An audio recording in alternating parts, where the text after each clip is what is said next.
Before we begin, if you're enjoying this content, please consider using your hype points on this video. It helps the channel more than you possibly know. If you're listening on Spotify, leaving a review also helps out so much. And if you'd like, comment what time it is for you and where in the world you're listening from. We absolutely love seeing where everyone is tuning in from across the globe. And of course, if you enjoy the content, please consider subscribing. Now, let's dive into tonight's story. The Smithsonian's Darkest Secrets. What if the bones were too big to explain? Picture this: a team of excavators in Ohio, 1879, uncovering a burial mound. The dig proceeds normally until they reach the central chamber. There, arranged in ceremonial position, lies a skeleton. But something is wrong. The femur is too long. The skull is too large. The ribs extend far beyond normal human proportions. The team measures carefully. They document everything. They contact the Smithsonian Institution, America's premier scientific authority. Representatives arrive. They examine the remains. They carefully pack everything into crates. The crates are loaded onto wagons, then trains. They disappear into the vaults of the nation's most trusted museum. And then, according to some researchers, those bones are never seen again. This is the central allegation that has haunted the Smithsonian Institution for over a century. Not a single dramatic cover-up, but a pattern. A systematic removal of evidence that challenges our understanding of the past.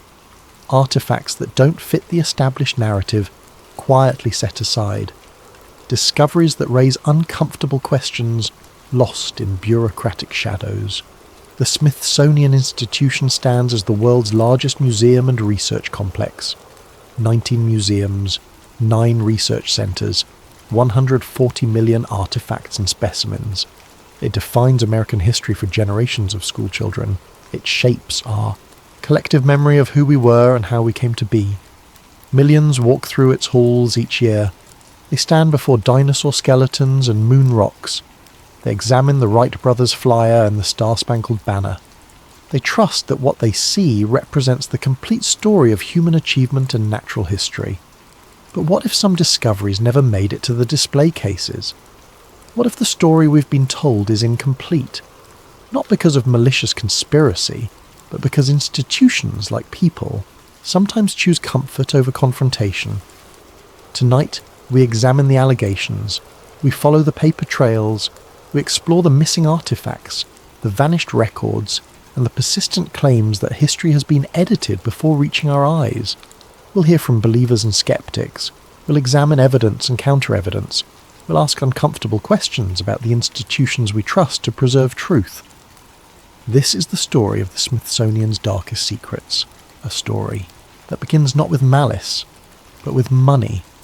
Not with conspiracy, but with a gift that would change American science forever. Chapter 1. The Rise of an Authority. The Smithsonian Institution was born from the will of an Englishman who never visited America. James Smithson, a British scientist and mineralogist, died in 1829 in Genoa, Italy. His life had been devoted to scientific inquiry. He published 27 papers on chemistry and geology. He travelled throughout Europe collecting mineral specimens. He was a Fellow of the Royal Society, one of the most prestigious scientific organisations in the world. But Smithson harboured a resentment. He was the illegitimate son of the Duke of Northumberland. Though brilliant, he could never inherit his father's title or estate. British society, for all its scientific advancement, still judged men by birth rather than merit. Perhaps that's why his will contained such an extraordinary clause. If his nephew, Henry, James Hungerford, died without heirs, Smithson's entire estate would go to the United States government. The purpose: to found at Washington, under the name of the Smithsonian Institution, an establishment for the increase and diffusion of knowledge. Why America? Smithson never explained. He never visited the country. He had no known American connections. But he saw in the young republic something Britain lacked: the promise of meritocracy, a place where knowledge mattered more than lineage. The nephew died childless in 1835. The inheritance worth over $500,000 in gold sovereigns became available. This was an enormous sum, equivalent to well over $10 million today. But Congress hesitated. Should the United States accept a gift from a foreign citizen? What strings might be attached? What would this institution actually do? Debate raged for nearly a decade. Some wanted a national university, others proposed an observatory, a library, or a museum. Former President John Quincy Adams, then serving in Congress, championed the cause. He argued that accepting Smithson's gift was a matter of national honour. Finally, in 1846, President James Polk signed the act establishing the Smithsonian Institution. The legislation was deliberately vague about the institution's specific mission. It would promote knowledge. The details would evolve. Joseph Henry, a renowned physicist, became the first secretary. He envisioned the Smithsonian primarily as a research institution, not a museum. He wanted to fund original scientific investigation and publish findings. He was less interested in collecting objects, but the building itself suggested otherwise. Architect James Renwick designed a castle in red sandstone, with towers and crenellations evoking medieval fortresses of knowledge. It looked like a place to house treasures, not just conduct research. From the beginning, the Smithsonian faced a fundamental tension. Would it be a research institute or a museum? Would it generate new knowledge or preserve existing discoveries? The answer became both. And in trying to be both, it accumulated power. The timing was perfect. America in the mid-1800s was experiencing an explosion of archaeological discoveries. As the frontier expanded westward, as railroads cut through previously unmapped territory, as settlers ploughed fields and built foundations, they encountered evidence of ancient habitation. Burial mounds dotted the landscape from the Great Lakes to the Gulf of Mexico. Earthworks of staggering scale emerged from forests being cleared for farmland. Artifacts surfaced. Copper tools, shell beads, stone carvings, ceramic vessels. Who made these? The question consumed popular imagination. Native American tribes had oral histories about some sites, but the sheer scale of certain earthworks seemed beyond what small tribal groups could accomplish. Also, white Americans reasoned bringing their own biases to interpretation. The Smithsonian positioned itself as the authority on these questions. It dispatched researchers across the expanding nation. It collected specimens by the thousands. It established protocols for excavation and preservation. It decided what was scientifically significant and what was mere curiosity. Cyrus Thomas, employed by the Smithsonian's Bureau of Ethnology, beginning in 1882, led extensive surveys of ancient mounds throughout the eastern United States. His mission was clear: determine who built the earthworks that puzzled settlers and scientists alike. Thomas was methodical. He visited hundreds of sites. He supervised excavations. He catalogued thousands of artifacts. He reviewed every account, every theory, every wild speculation about ancient builders. His conclusion, published in 1894 in a massive report, became institutional orthodoxy. The mounds were built by ancestors of contemporary Native American tribes, not by a separate vanished race. There were no lost civilizations, no mysterious mound builders. The engineering and labour were entirely within the capabilities of indigenous peoples. This was actually progressive for its time. It countered racist theories that Native Americans were too primitive to have built such structures. It acknowledged indigenous achievement and continuity. But it also established a pattern. The Smithsonian would define the boundaries of acceptable history. It would determine what theories deserved consideration and what theories were pseudoscience. It would decide which artifacts merited preservation and which could be discarded as unimportant. And with authority comes power. The power to decide what is remembered. The power to choose what is forgotten. The power to shape collective memory. By the early 20th century, the Smithsonian had become the central repository for American archaeology. If you discovered something significant, you contacted the Smithsonian. If you wanted funding for excavation, you needed Smithsonian approval. If you hoped to publish findings in respected journals, you needed Smithsonian endorsement. This centralization had benefits. It prevented duplication of effort. It raised standards for archaeological practice. It protected sites from amateur looters. But it also created vulnerability. A single institution now controlled access to much of the physical evidence of America's past. And if that institution had blind spots, biases, or reasons to avoid certain questions, there were few checks on its authority. The conspiracy theories that would haunt the institution for the next century were already taking root. Because as the Smithsonian accumulated artifacts by the tens of thousands, then hundreds of thousands, questions arose that have never been satisfactorily answered. What happened to everything they collected? Where did it all go? How were decisions made about what to study, what to display, what to store, and what to quietly remove from consideration? And if something challenged their conclusions, would they have any incentive to share it? Or would the easier path be to set it aside, catalogue it vaguely, and let it disappear into the vast collections where few would ever look? These weren't unreasonable questions then. They aren't unreasonable now. Chapter 2. The Giant Skeleton Claims. The newspaper accounts are extensive and surprisingly consistent. The New York Times, November 10th, 1880, page 5. A giant's bones. The body of a man 11 feet 4 inches high discovered near Middletown, Ohio. The San Diego Union, August 5th, 1877. Front page. Remains of giants unearthed. Skeletons of extraordinary size found in California burial mounds. The Indianapolis News, November 10th, 1875. Remains of gigantic size disinterred near Greencastle. The skeleton measured 8 feet from crown to heel. The Worthington, Advance, Minnesota, May 10th, 1888. A giant's bones unearthed. Remains measuring 9 feet in length found during excavation of Indian mound. Dozens, perhaps hundreds, of similar reports appear in newspapers across America between 1850 and 1920. They describe the discovery of human skeletons measuring 7, 8, 9, even 10 feet tall, often found in burial mounds, frequently accompanied by copper tools, shell beads, and other artifacts suggesting ceremonial burial. The reports follow a remarkably consistent pattern. Local excavators, often farmers or construction workers, make a discovery while digging. They recognise the bones as human but note unusual size. They contact local authorities or newspapers. The story is published. Scientists or museum representatives are contacted.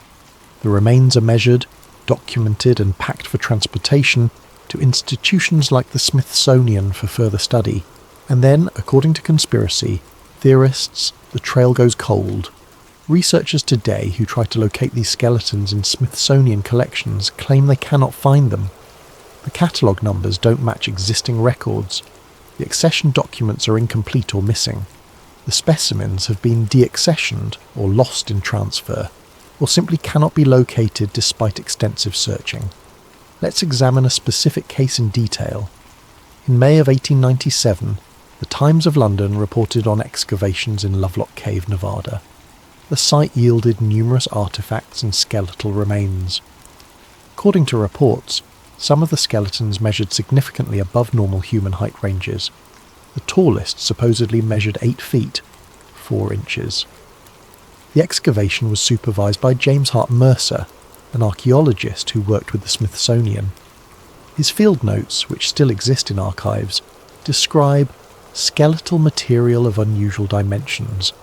He arranged for the remains to be shipped to Washington for analysis. Modern researchers seeking these specific bones have been unable to locate them in Smithsonian collections. The institution acknowledges receiving materials from Lovelock Cave, but the catalogue descriptions don't match Mercer's field notes. Heights listed are within normal ranges. The unusually large specimens are absent. What happened? 3 possibilities. First, the measurements were wrong. Mercer was working in difficult conditions. Bones were fragmentary. He might have misassembled remains or measured incorrectly. Second, the bones were misidentified. Large animal bones were mistaken for human remains. This happened frequently in early archaeology. Third, the bones existed as described but have since been lost, destroyed, or deliberately removed from the collection. The conspiracy theory embraces the third explanation, but the first two are more probable, and yet the pattern repeats across dozens of cases. The most famous allegation involves a Supreme Court case that never actually happened. In 2005, a story began circulating online. It claimed the Smithsonian institution had been sued in federal court for destroying evidence of giant skeletons.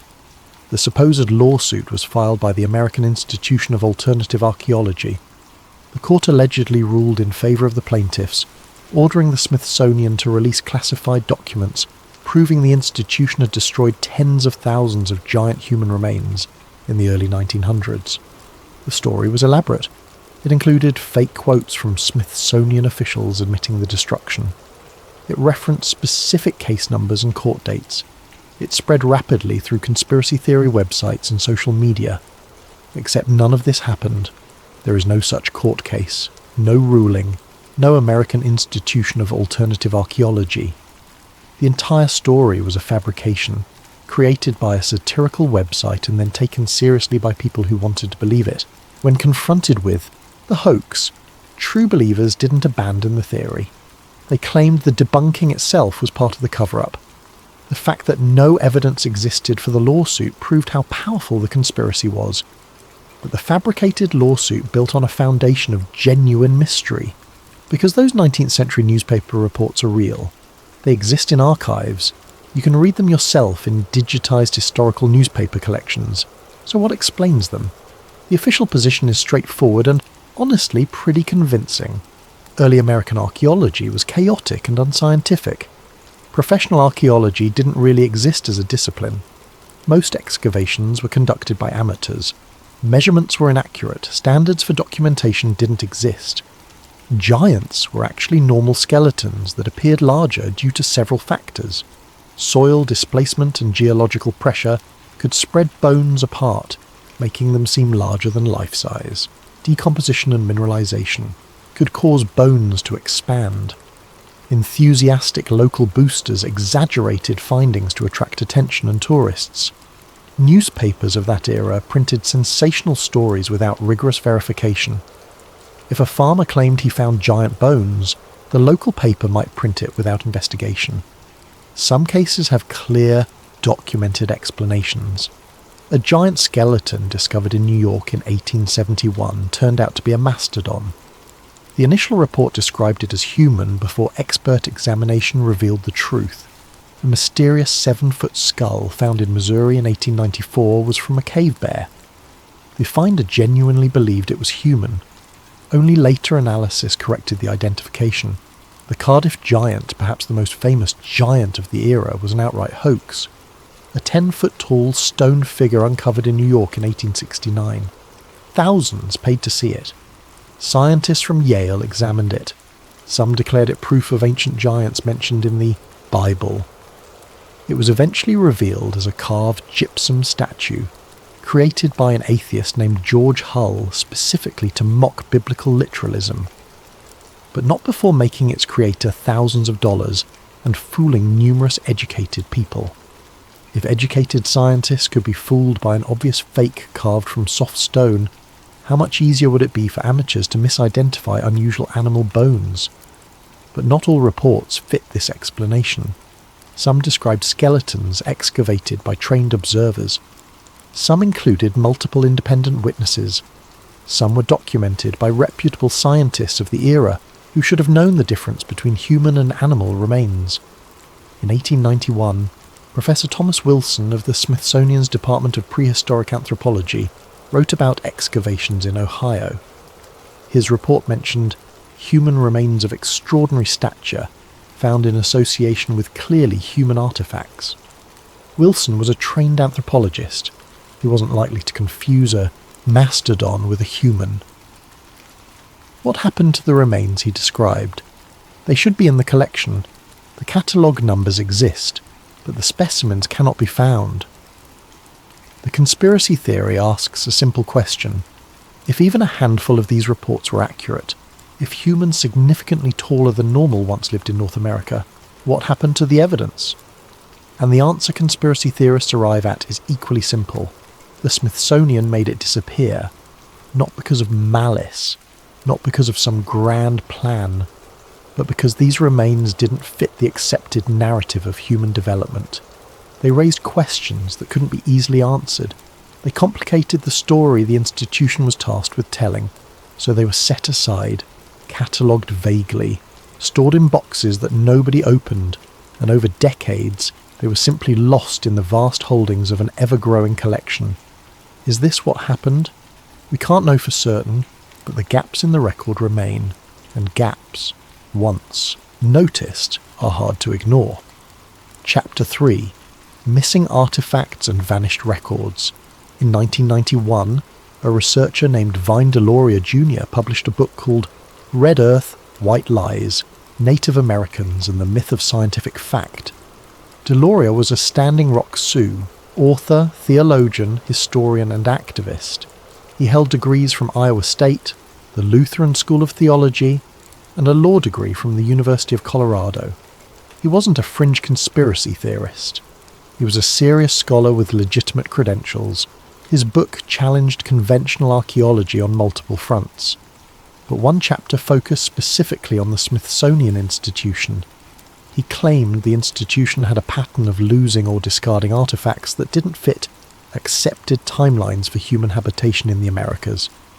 Deloria cited specific examples. Stone tools found in geological layers at Hueyatlaco, Mexico, supposedly too old for human presence in the Americas. The tools existed, the excavation was professional, but the implications were so disruptive to accepted chronology that the findings were marginalized. Carved figurines from Nampa, Idaho, depicting extinct animals that humans weren't supposed to have encountered. The figurines were genuine artifacts, but they were found in geological contexts that suggested impossible antiquity. Rather than forcing reconsideration of timelines, they were labelled as somehow displaced or contaminated. Metal objects from cultures that supposedly hadn't developed metallurgy. Copper axes, bronze implements, iron tools found in contexts that predated when these technologies were supposed to exist in the Americas. Deloria's claim wasn't that the Smithsonian was maliciously destroying evidence. His argument was more subtle and in some ways more damning. He suggested the institution had become so invested in a particular narrative of American prehistory that it couldn't accommodate evidence that challenged that narrative. Artifacts that fit the story were carefully preserved, studied and displayed. Artifacts that didn't fit were treated with skepticism, catalogued vaguely, stored in less accessible locations and gradually forgotten.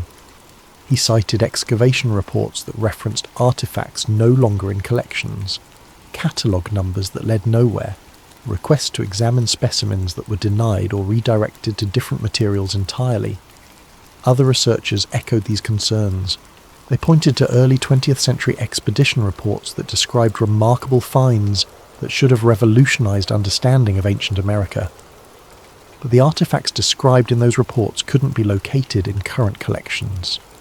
An 1897 expedition to Tennessee mounds led by Smithsonian archaeologists documented in their field report the discovery of unusual metallurgical specimens showing evidence of smelting techniques not previously documented in eastern woodlands cultures.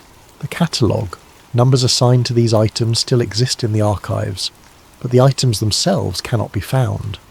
A 1913 field notebook from an Arkansas excavation describes carved stones bearing undeciphered symbols suggesting organised writing system. The notebook is carefully preserved in the Smithsonian archives. Researchers can read the detailed descriptions, view the hand-drawn sketches of the symbols, but the stones themselves are not in the collection. An 1884 letter from a Smithsonian curator to a colleague mentions receiving skeletal material of unusual proportions, requiring further anatomical study. No follow-up correspondence exists. No study was published.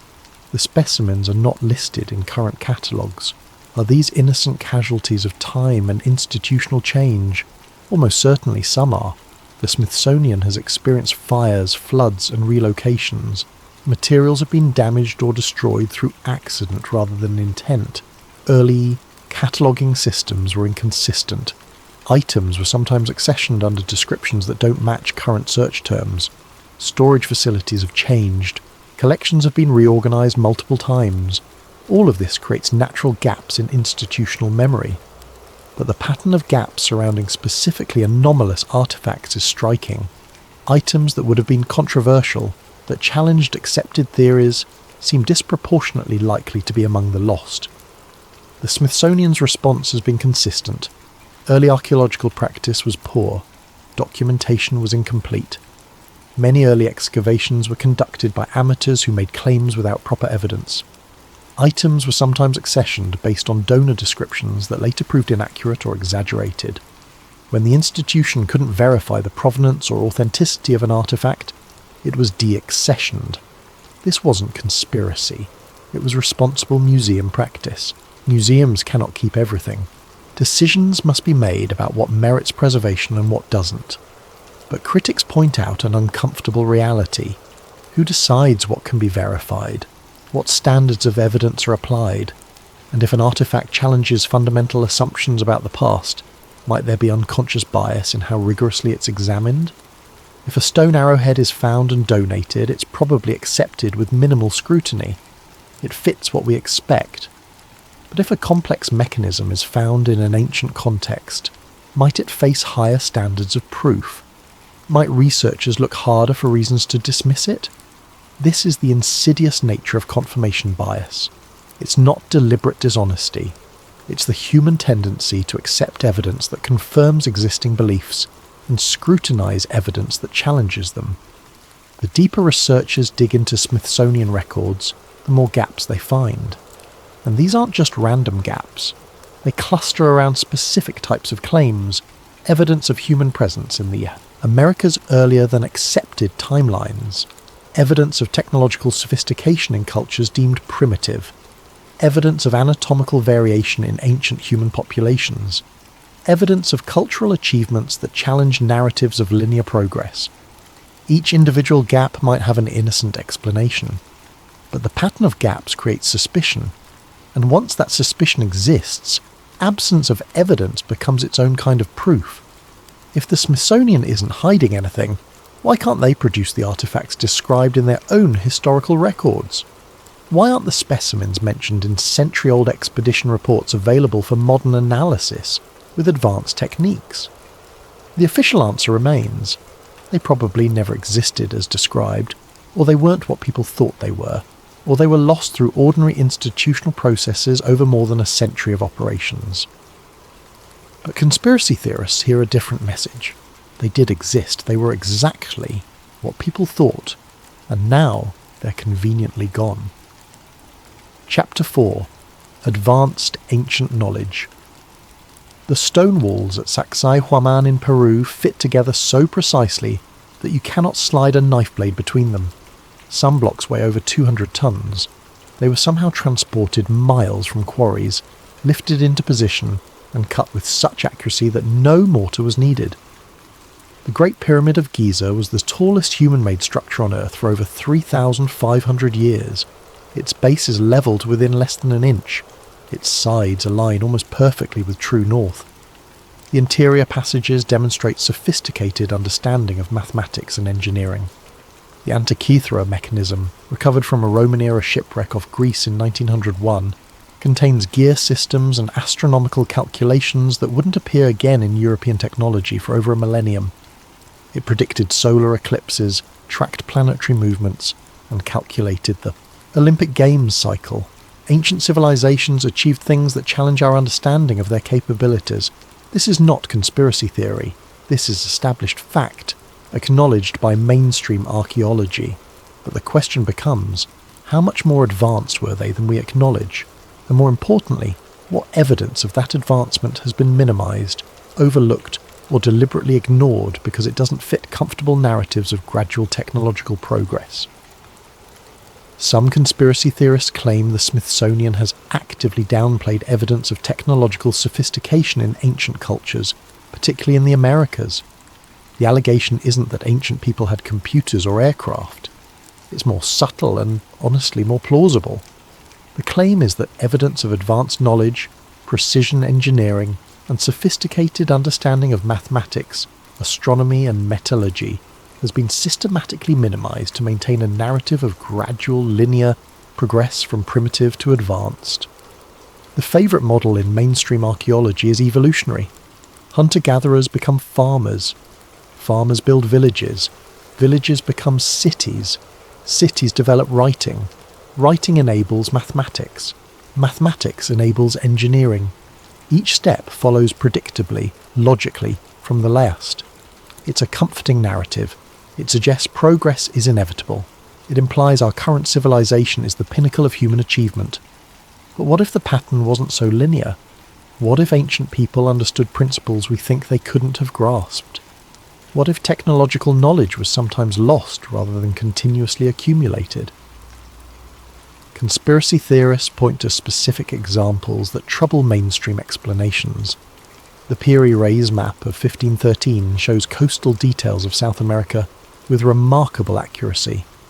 More controversially, it appears to show coastline features of Antarctica that wouldn't be mapped by modern explorers until centuries later.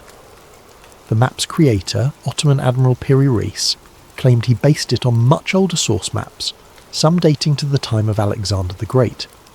How did ancient cartographers map Antarctica? The conventional answer: they didn't.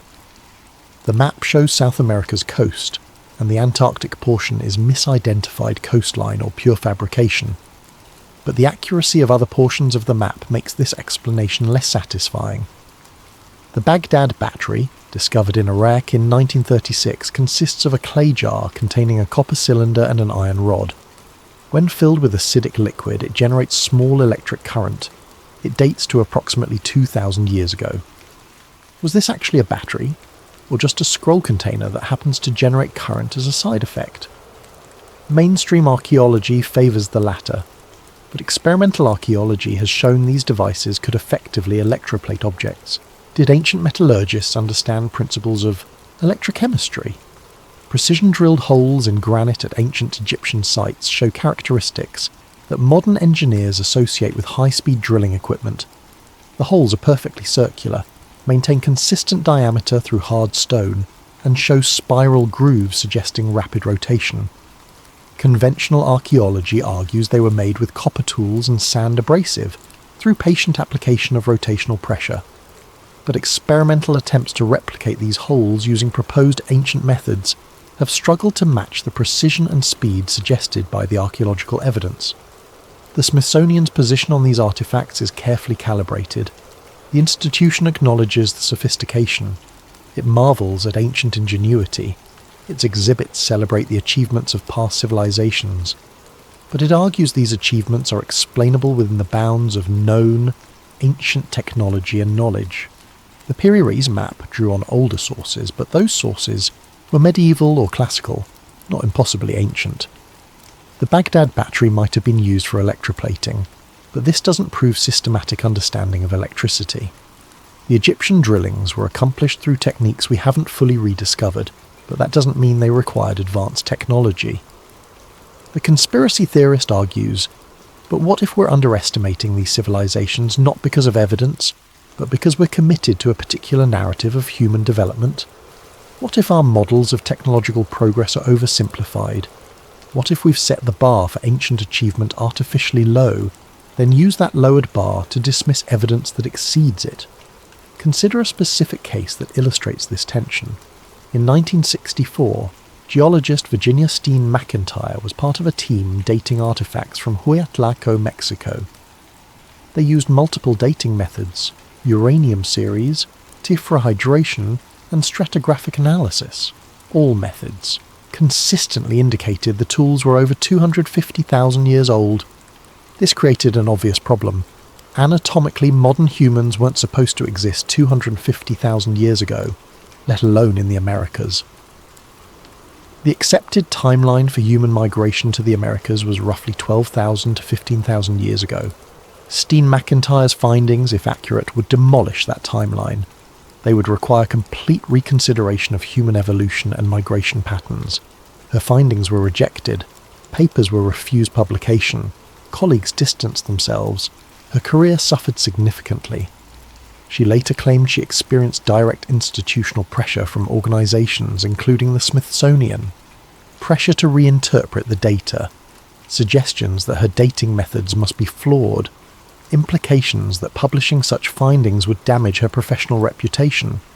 Was this conspiracy, or was it simply the scientific process working as intended, subjecting extraordinary claims to extraordinary scrutiny? The line between healthy skepticism and close-minded orthodoxy is extremely thin, and institutions like the Smithsonian, which help define where that line falls, hold enormous power over what becomes accepted knowledge. Steen McIntyre's work remains controversial. Some researchers argue her dating methods were sound, and archaeology needs to reconsider timelines. Others maintain the dates must be incorrect because they conflict with overwhelming evidence from other fields. But notice what happened. The evidence wasn't destroyed, it wasn't hidden, it was questioned, criticised, and largely dismissed. The artefacts still exist, but they've been relegated to anomaly status. They don't appear in textbooks, they don't inform the standard narrative taught to students. This is a subtler form of information control than physical destruction of artefacts. It's the power to decide what evidence matters, what deserves attention, what merits inclusion in the official story. And that power, exercised over decades by institutions like the Smithsonian, shapes our entire understanding of the past. Chapter 5. Indigenous History and Narrative Control. The Mound Builder myth was one of 19th century America's most destructive historical frauds, and one with lasting consequences. It went like this. The impressive earthworks and burial mounds throughout the eastern United States were too sophisticated, too large, too precisely engineered to have been built by Native Americans. They must have been constructed by a separate, vanished race of mound builders who possessed advanced knowledge and civilization. These mysterious mound builders were variously theorized to be lost tribes of Israel who migrated to the Americas, wandering Europeans or Phoenicians who reached North America in antiquity, survivors from Atlantis or other legendary civilizations, an advanced race that was later conquered or absorbed by primitive native tribes. This wasn't just academic speculation. It served a direct political purpose. If Native Americans hadn't built the mounds, they had no special historical claim to the lands that contained them. They were recent arrivals, just like European colonists. Therefore, westward expansion could proceed with reduced moral complication. If indigenous peoples weren't connected to the ancient civilizations that once flourished here, their displacement was less troubling. The myth was widespread, believed by prominent Americans, including Thomas Jefferson, who wrote about it extensively. It appeared in newspapers, textbooks, and scientific journals. It shaped policy and public opinion. The Smithsonian's Cyrus Thomas demolished this myth with his 1894 report on the mound explorations of the Bureau of Ethnology. He proved conclusively through careful excavation and analysis that Native American ancestors built the mounds. The engineering was entirely within the capabilities of indigenous peoples. The cultural continuity was clear. This was real scholarship, opposing racist pseudo-history. Thomas deserves credit for applying scientific rigour to politically charged questions, but some researchers claim the Smithsonian went too far in the opposite direction. In the effort to combat the mound builder myth, they argue, the institution minimised the genuine complexity and sophistication of pre-Columbian North American civilizations. The conspiracy theory goes like this. Acknowledging truly advanced indigenous civilizations would raise uncomfortable questions. It would force recognition of what was lost during European colonization. It would complicate the narrative of European civilization bringing progress and enlightenment to a primitive continent. It would create moral and legal complications regarding land rights and historical injustice, so evidence of that complexity and advancement when it appeared was acknowledged but not emphasized. It was studied but not celebrated. It was preserved but not prominently displayed. Consider Cahokia, the ancient city near modern St. Louis, Missouri. At its peak around the year 1100, Cahokia was larger than London. Its population exceeded 10,000, possibly reaching 20,000. Its central plaza covered 40 acres. Monk's Mound, the largest earthwork, rose 100 feet high and covered 14 acres at its base. It contained more material than the Great Pyramid of Giza. This was an urban civilization. It had sophisticated agriculture supporting large populations, extensive trade networks reaching from the Great Lakes to the Gulf of Mexico, complex social hierarchies and specialised labour, advanced astronomical knowledge demonstrated by structures precisely aligned with solstices and equinoxes. Cahokia was not a village, it was a metropolis, and it existed at the same time as medieval European cities. Yet how many Americans learned about Cahokia in school?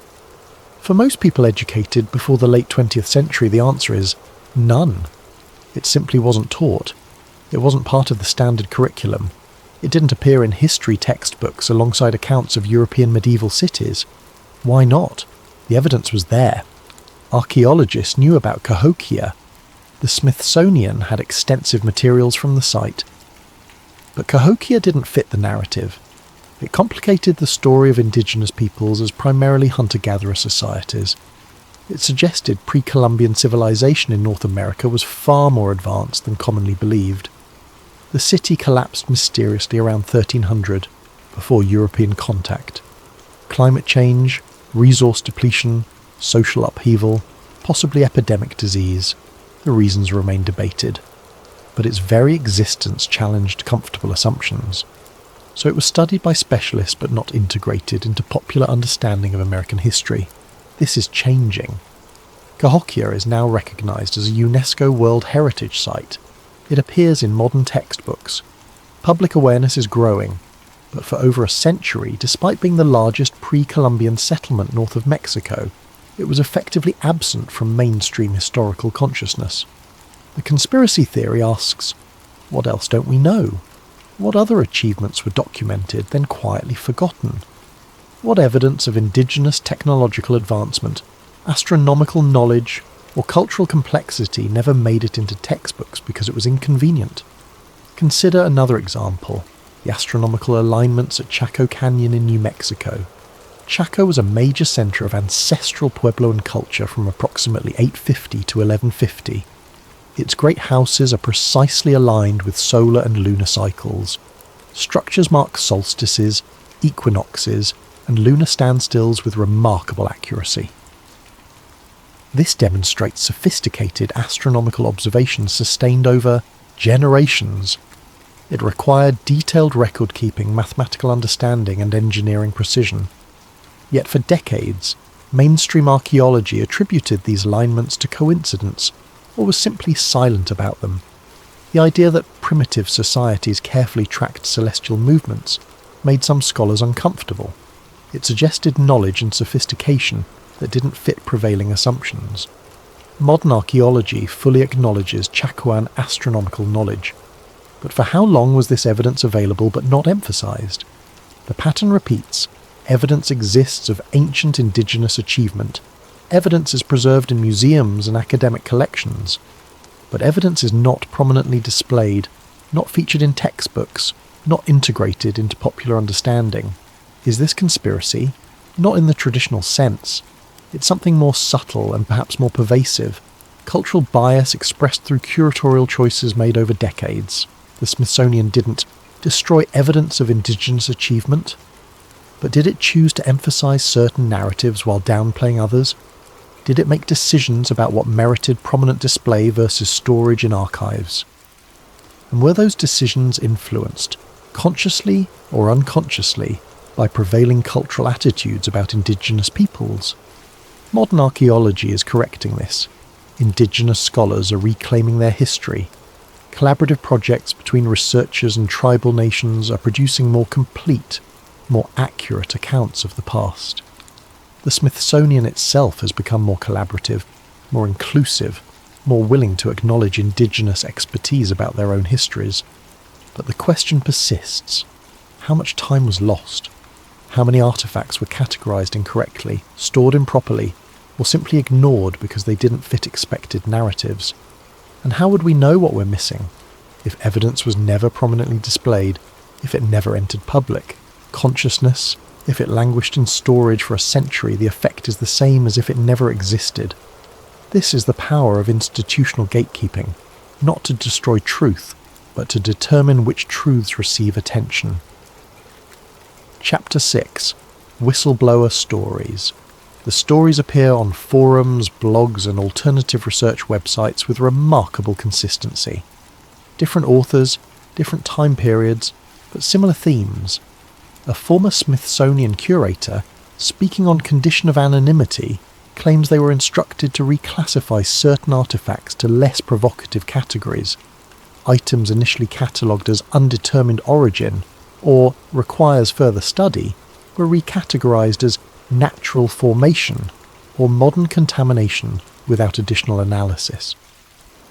A researcher who worked in the institution's storage facilities in the 1980s describes being told certain areas were off limits without clear explanation. When they asked about specific catalogue numbers that should have been in those restricted areas, they were redirected to different materials entirely. An archaeologist who submitted findings to Smithsonian journals in the 1990s claims their work was rejected not for methodological flaws but for implications that would confuse the public. The rejection letter, which they claimed to have kept but never publicly shared, supposedly stated that while the research was sound, publication would generate more questions than the current evidence base can answer. A museum technician who worked at the Smithsonian in the 2000s reports finding boxes in deep storage labelled with catalogue numbers that didn't appear in digital databases. When they brought this discrepancy to supervisors' attention, they were told the items were awaiting proper cataloguing and not to worry about it. The technician claims they later tried to locate those same boxes and couldn't find them. These accounts are impossible to verify. No names are provided, no documentation is offered. No corroborating witnesses come forward. They exist in that frustrating grey zone between plausible and provable. Could these things have happened? Absolutely. Institutional politics exist everywhere. Museums make curatorial decisions that aren't always transparent. Researchers do face pressure to conform to accepted narratives, but without verification, these stories remain rumour. They prove nothing beyond the fact that people are willing to claim such things occurred, yet they persist and multiply. The pattern of anonymous whistleblower accounts has become part of conspiracy culture around the Smithsonian. The most detailed account comes from a person claiming to be a former Smithsonian anthropologist who worked there in the 1970s. This account has circulated online in various forms for years. According to this story, the individual was assigned to catalogue skeletal remains from southwestern excavations conducted in the 1960s. The remains were from multiple sites, most fitting normal demographic patterns for the cultures and time periods involved. But among the hundreds of specimens, several stood out. The account describes skeletal remains showing unusual proportions, not wildly outside normal ranges, but statistically anomalous. Heights that would have been remarkable for the populations and time periods they supposedly represented. Upon reporting these unusual specimens to supervisors, the whistleblower claims they were initially told to document everything normally. Measurements were taken, photographs were made, preliminary analysis was conducted. But then, according to the account, the unusual specimens were separated from the main collection. They were moved to a different storage area. The individual was informed that further analysis had determined the measurements were erroneous due to bone displacement and mineralization effects. When they asked to see the revised analysis, they were told it was handled by senior staff and wasn't available for review. The unusual specimens were reclassified as within normal variation. The original measurements were noted as preliminary and superseded. No further study was conducted that the whistleblower was aware of. The specimens were filed away. The catalogue entries made no mention of the initial unusual findings. The account continues. When this individual asked colleagues about the situation, they were told, off the record, that the institution had guidelines about what kinds of claims could be made based on skeletal evidence. Extraordinary measurements required extraordinary context and documentation. Without clear provenance and supporting evidence, it was better to err on the side of conservative interpretation. One supervisor allegedly told them, "We don't have context for these anomalies. Without context, they create more confusion than clarity. Our job is to educate the public, not generate sensational headlines." The whistleblower claims they remained at the Smithsonian for several more years, but grew increasingly uncomfortable with what they perceived as unwillingness to pursue uncomfortable questions. They eventually left for a position elsewhere and later shared their story anonymously. Is this account real? There's no way to confirm it. The level of detail suggests someone with genuine institutional knowledge. The described procedures sound plausible for how large museums operate. But it could also be complete fabrication by someone familiar with museum operations, creating a story that sounds authentic without being verifiable. This is the essential problem with whistleblower accounts. They exist in the absence of hard evidence. They appeal to people already suspicious of institutions. They confirm existing beliefs rather than challenging them. And yet, complete dismissal seems unwarranted. Institutions do sometimes prioritize reputation over transparency. Scientists do face pressure to conform. Curatorial decisions are sometimes made for political or practical reasons rather than purely scientific ones. The truth probably lies somewhere between conspiracy and complete innocence. Not deliberate destruction of evidence, but a culture that favours certain kinds of findings over others. Not malicious cover-up, but selective attention driven by unconscious bias and institutional inertia. That's actually more concerning than cartoon villainy, because it's harder to address and easier to deny. Chapter 7. Why the Smithsonian is targeted. Why does the Smithsonian attract these conspiracy theories while other museums largely escape similar accusations? The answer lies in the institution's unique position within American cultural and scientific infrastructure. The Smithsonian isn't just another museum. It's the museum. It's a federal institution with authority and resources unmatched by any private collection. It sets standards for museum practice nationwide. It influences educational curricula. Its conclusions shape textbooks, documentaries, and public understanding of history and science. When the Smithsonian makes a determination about an artifact's age, origin, or significance, that determination carries weight across the entire field. Other institutions defer to Smithsonian expertise. Publishers rely on Smithsonian research. Teachers present Smithsonian conclusions as established fact. This creates enormous responsibility, and responsibility creates pressure. The institution holds more American archaeological and anthropological material than any other organisation. If something was discovered in the United States and deemed scientifically significant in the last century and a half, there's a substantial probability it ended up in Smithsonian collections. This creates a paradox. The organisation most capable of preserving and studying controversial evidence is also the organisation most invested in established narratives. It has the most to lose from paradigm shifts that would invalidate decades of previous work, publications, and institutional positions. Think about the incentive structure. You're a Smithsonian curator with decades of experience. You've published extensively on the peopling of the Americas, arguing for the Clovis first model, which suggested humans arrived in the Americas around 13,000 years ago, via the Bering Land Bridge. Then evidence emerges suggesting much earlier human presence. Monteverde in Chile, dated to 14,500 years ago. Pre-Clovis sites in North America. Genetic evidence suggesting multiple migration waves. This evidence contradicts your life's work.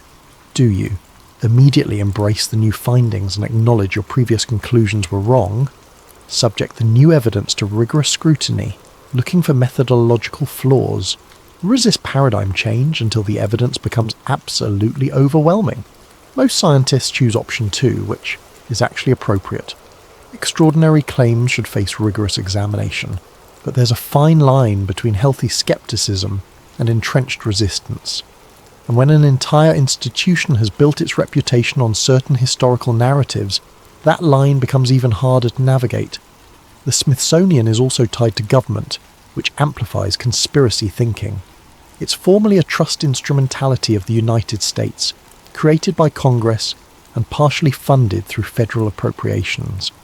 This connection to government makes it a target for people who generally distrust federal institutions. If you believe the government routinely lies to citizens about significant matters, why wouldn't that extend to the Smithsonian? If cover-ups occur in national security or politics, why not in archaeology? The theory becomes less about specific malicious acts and more about institutional inertia and risk avoidance. Consider a scenario. A donor brings an artifact to the Smithsonian. It's unusual.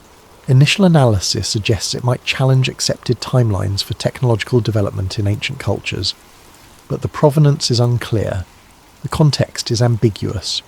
You, as a curator, have several options.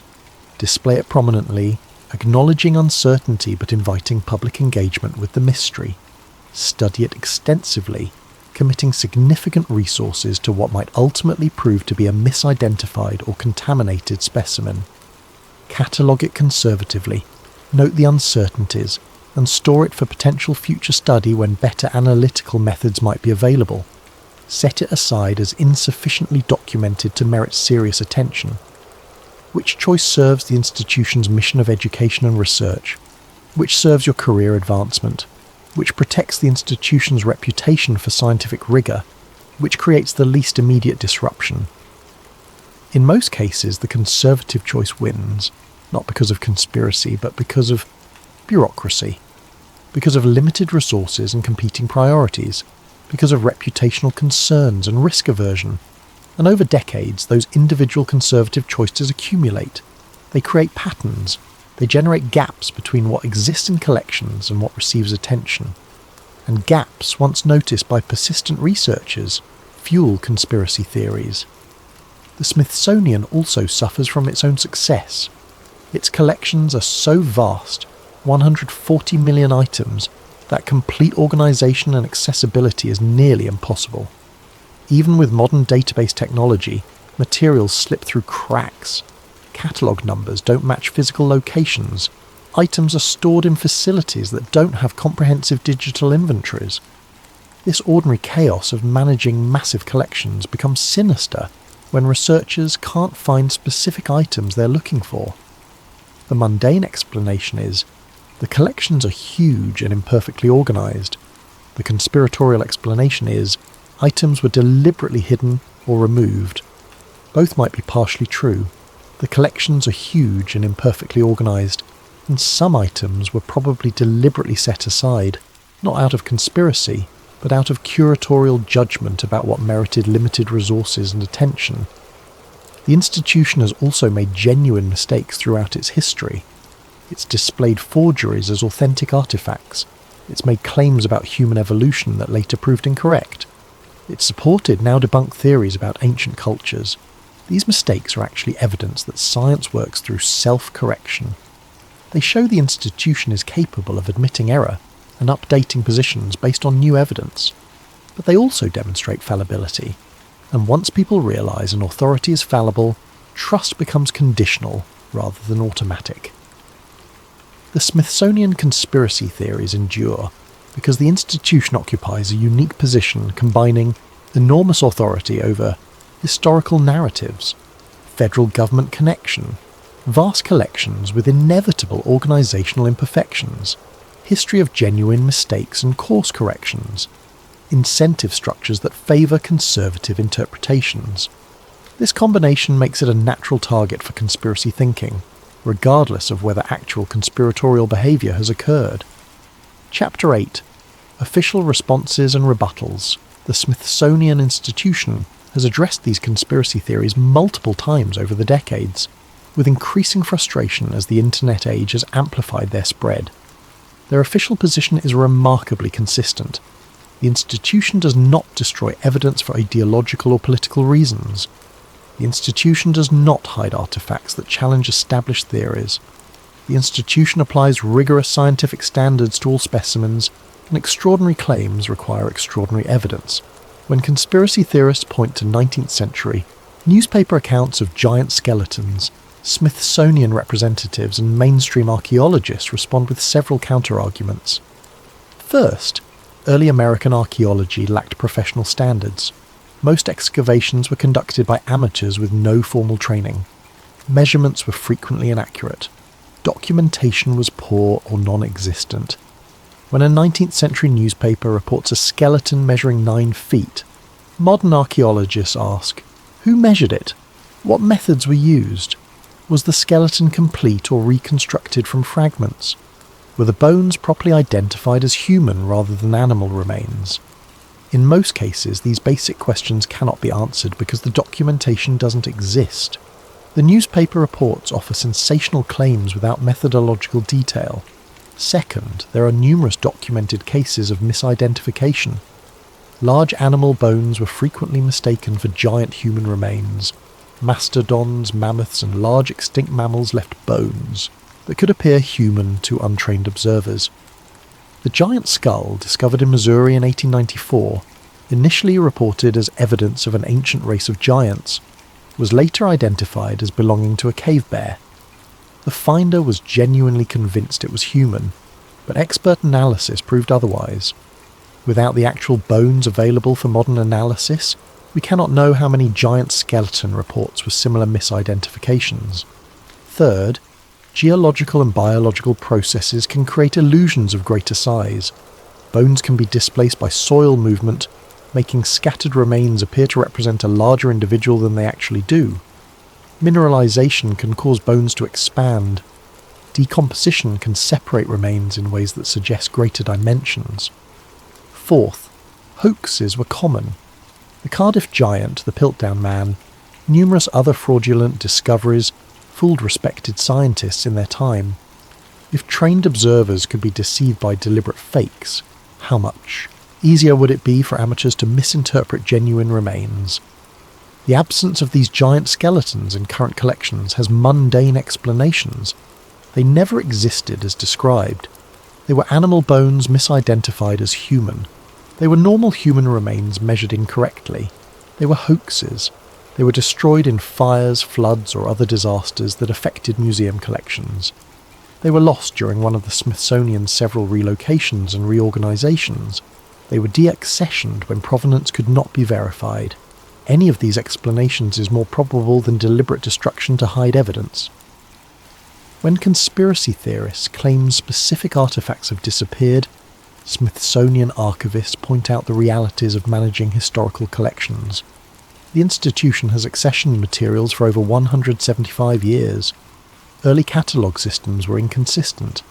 Items were sometimes recorded under descriptions that don't match modern search. Terms, storage locations changed multiple times. Different departments used different numbering systems. Finding a specific artifact from a 19th century accession can be genuinely difficult, even for staff with full access to collections and databases. This doesn't mean the item was hidden. It means institutional memory is imperfect, and early record keeping was inadequate by modern standards. Additionally, museums regularly deaccession materials. This isn't destruction of evidence, it's responsible collection management. Items are deaccessioned when provenance cannot be verified. The item is a duplicate of better specimens already in the collection. The item is deteriorating beyond conservation capacity. The item was misidentified and doesn't actually represent what it was catalogued as. The item is more appropriate for a different institution's collection. These decisions are documented and reviewable. They're not secret, but they do mean that not everything ever accessioned remains permanently in the collection. When critics claim the institution downplays evidence of advanced ancient technology, archaeologists offer context. Ancient civilizations were sophisticated. This is acknowledged and celebrated.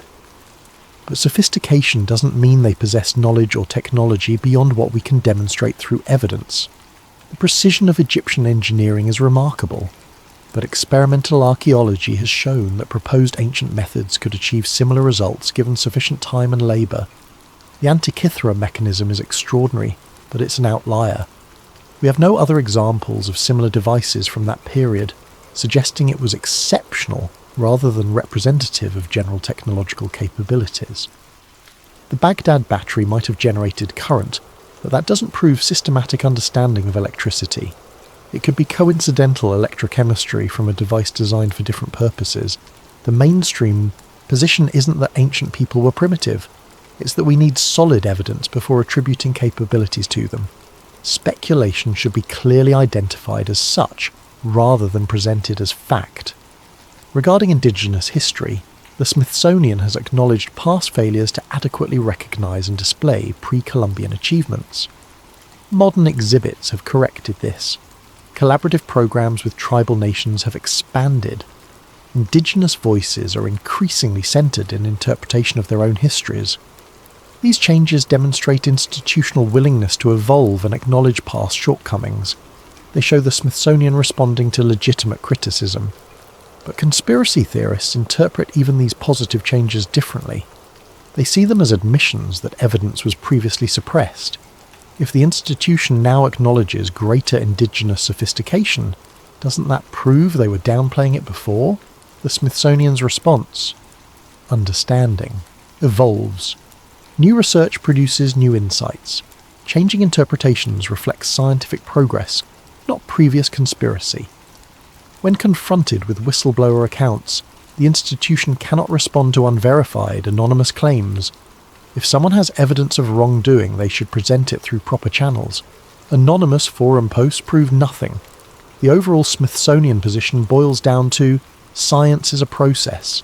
Our understanding of the past is constantly being refined. Mistakes have been made and corrected. But there is no systematic effort to hide evidence or suppress truth. Archaeologists argue that extraordinary claims require extraordinary evidence. If someone claims 10-foot-tall humans once lived in North America, we need more than newspaper clippings.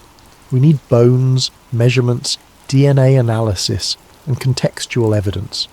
If someone claims ancient Americans had advanced technology far beyond what we currently understand, we need artifacts that cannot be explained through known capabilities.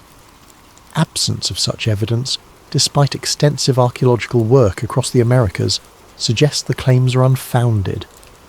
But for conspiracy theorists, official denials only deepen suspicion. Of course, the institution would deny wrongdoing. What else would they say? This is the impossible position institutions face when accused of conspiracy. Evidence of innocence can be dismissed as cover-up. Lack of evidence for conspiracy can be explained as successful concealment. The argument becomes unfalsifiable, and unfalsifiable claims aren't science, they're faith. Chapter 9. Why the Theory Endures. The Smithsonian conspiracy theory persists not primarily because of evidence, but because of context, because of how it fits into broader patterns of institutional distrust, because of how it answers uncomfortable questions, because it offers simple explanations for complex realities. Several factors ensure the theory's continued vitality despite lack of proof. First, early American archaeology did lack standards. This is historical fact. Before professional archaeology developed as a discipline in the early 20th century, excavation techniques were crude. Documentation was inconsistent or non-existent. Amateur enthusiasts conducted digs with no scientific training. Farmers unearthed burial mounds looking for valuables. Collectors hired labourers to dig for artefacts without recording context. Newspapers reported sensational finds without verification.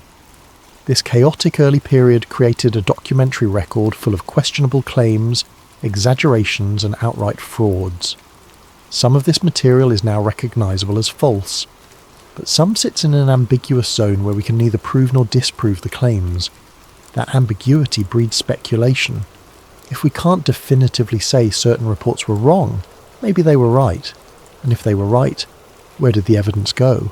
Second, museums historically did make mistakes. They displayed forgeries. They supported incorrect theories. They made claims that later proved embarrassing. The Smithsonian exhibited the Cardiff giant before it was proven to be a hoax. The institution supported now discredited theories about human evolution.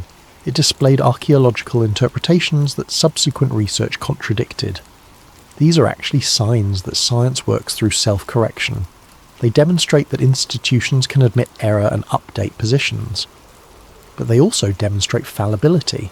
And once people realise an authority can be wrong, every claim becomes potentially questionable. Third, real cover-ups have occurred in other contexts, fueling generalised distrust. Governments have hidden information about military experiments, environmental contamination, and public health risks. Corporations have suppressed research about product safety. Scientific institutions have at times been slow to acknowledge findings that challenged powerful interests. The Tuskegee syphilis experiment, tobacco industry research manipulation, pharmaceutical companies hiding adverse trial results. These proven conspiracies establish that institutions can and do conceal truth when motivated to do so. So when conspiracy theorists look at the Smithsonian, they reason, if cover-ups happen in medicine and industry and government, why not in archaeology? What makes museums immune to the same pressures? Fourth, genuine mysteries remain unsolved. Ancient engineering feats we don't fully understand, artifacts that don't fit neatly into established timelines, cultural achievements that seem advanced for their supposed technological context. Mainstream archaeology offers explanations, but they sometimes feel incomplete. They require imagining capabilities we can't quite reconstruct. They involve lost techniques we can only theorize about. In that gap between achievement and explanation, conspiracy theories flourish. If we don't know exactly how they did it, maybe they had help we're not acknowledging. Maybe evidence of that help has been suppressed. Fifth, the absence of proof becomes part of the narrative. If the Smithsonian isn't hiding anything, conspiracy theorists ask, why can't they produce the giant skeletons mentioned in those newspaper accounts? Why aren't the artifacts from old expedition reports available for study? The official answer is reasonable. The items probably never existed as described, or they were destroyed through ordinary causes, or they're simply lost in vast, imperfectly organised collections. But conspiracy theorists hear they existed and someone made them disappear. This is the insidious logic of conspiracy thinking. Any gap in the record becomes potential evidence. Any missing data suggests intentional concealment. Absence of proof is reframed as proof of absence. Sixth, the theory is emotionally satisfying. It provides simple answers to complex questions. It creates villains and heroes. It suggests that truth is being suppressed but can be recovered through persistent investigation. It's more comfortable to believe in conspiracy than to accept that. Much of the past is genuinely unknowable. Documentary evidence is often unreliable. Our understanding is incomplete and uncertain. Some mysteries may never be solved. Conspiracy offers certainty. It says, we would know the truth if they hadn't hidden it. The knowledge exists, just concealed. This is psychologically easier than accepting fundamental uncertainty. Seventh, the internet has amplified and preserved conspiracy claims, while making authoritative rebuttals seem like just another opinion. Before the internet, conspiracy theories spread through books and word of mouth. They faced gatekeepers, publishers, librarians, educators who could evaluate credibility. Now, a blog post claiming Smithsonian cover-ups has the same accessibility as an official institutional statement, actually often more accessibility because conspiracy content is engineered for engagement while official responses are written in careful academic language. Search algorithms can't evaluate truth. They evaluate popularity and relevance. If thousands of people share a conspiracy claim, it rises in search results regardless of accuracy. Young people researching topics for school and counter-conspiracy websites alongside authoritative sources. Without training in source evaluation, how do they distinguish between them? Eighth, the conspiracy theory serves political and ideological purposes for some believers. For those who reject mainstream science on religious grounds, evidence that scientific authorities are unreliable supports their worldview. If the Smithsonian hides giant skeletons mentioned in the Bible, this confirms that secular science cannot be trusted. For those who oppose government and federal institutions on principle, the Smithsonian as a federal entity makes an appealing target. Proving federal dishonesty in one area justifies distrust in all areas. For those who feel marginalised by academic culture, conspiracy theories offer a way to claim superior knowledge. I know the truth that experts hide. These motivations ensure the theory's persistence regardless of evidence. The tragedy is that some legitimate questions get lost in conspiracy noise. Questions about how curatorial decisions are made and whether they involve unconscious bias. How institutional culture affects which research questions receive attention and resources. How gaps in historical knowledge should be acknowledged and communicated. How to balance certainty and uncertainty in public education. These are important questions worthy of serious discussion, but they get overshadowed by claims of deliberate deception and hidden giants. The Smithsonian conspiracy theory endures because it offers what humans crave: simple explanations, clear villains, and the promise that truth is just hidden. not genuinely unknown. Reality is messier, truth is harder. Chapter 10. Truth, Trust, and Institutions. Strip away the allegations about giants and lost civilizations. Remove the claims of destroyed evidence and hidden artifacts. What remains is a deeper, more fundamental question that the conspiracy theories dance around without directly addressing. Who do we trust to tell history? And what happens when that trust proves conditional? The Smithsonian Institution shapes how millions of Americans understand the past.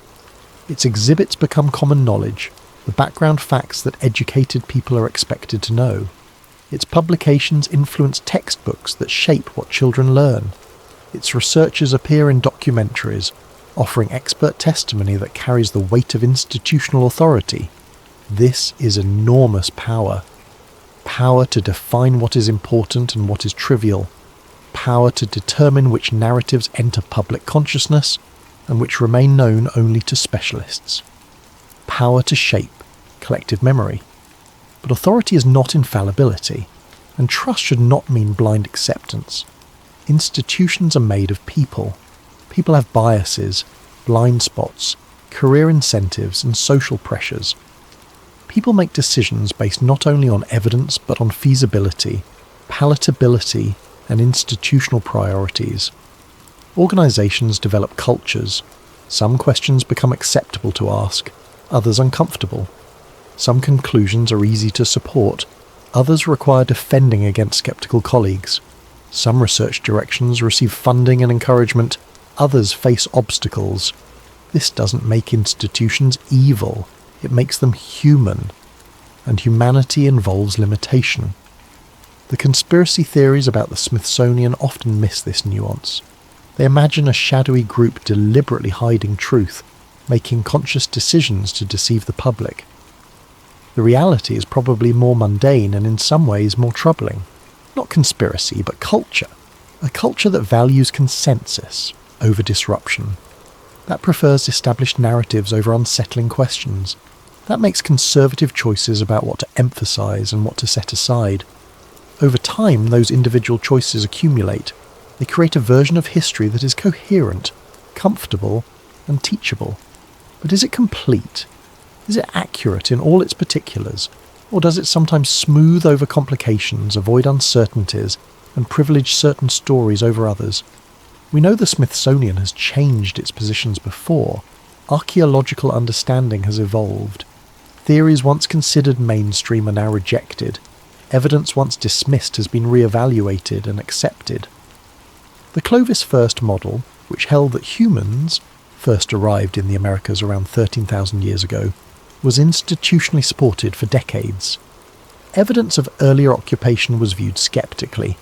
Sites suggesting pre-Clovis presence faced extraordinary scrutiny.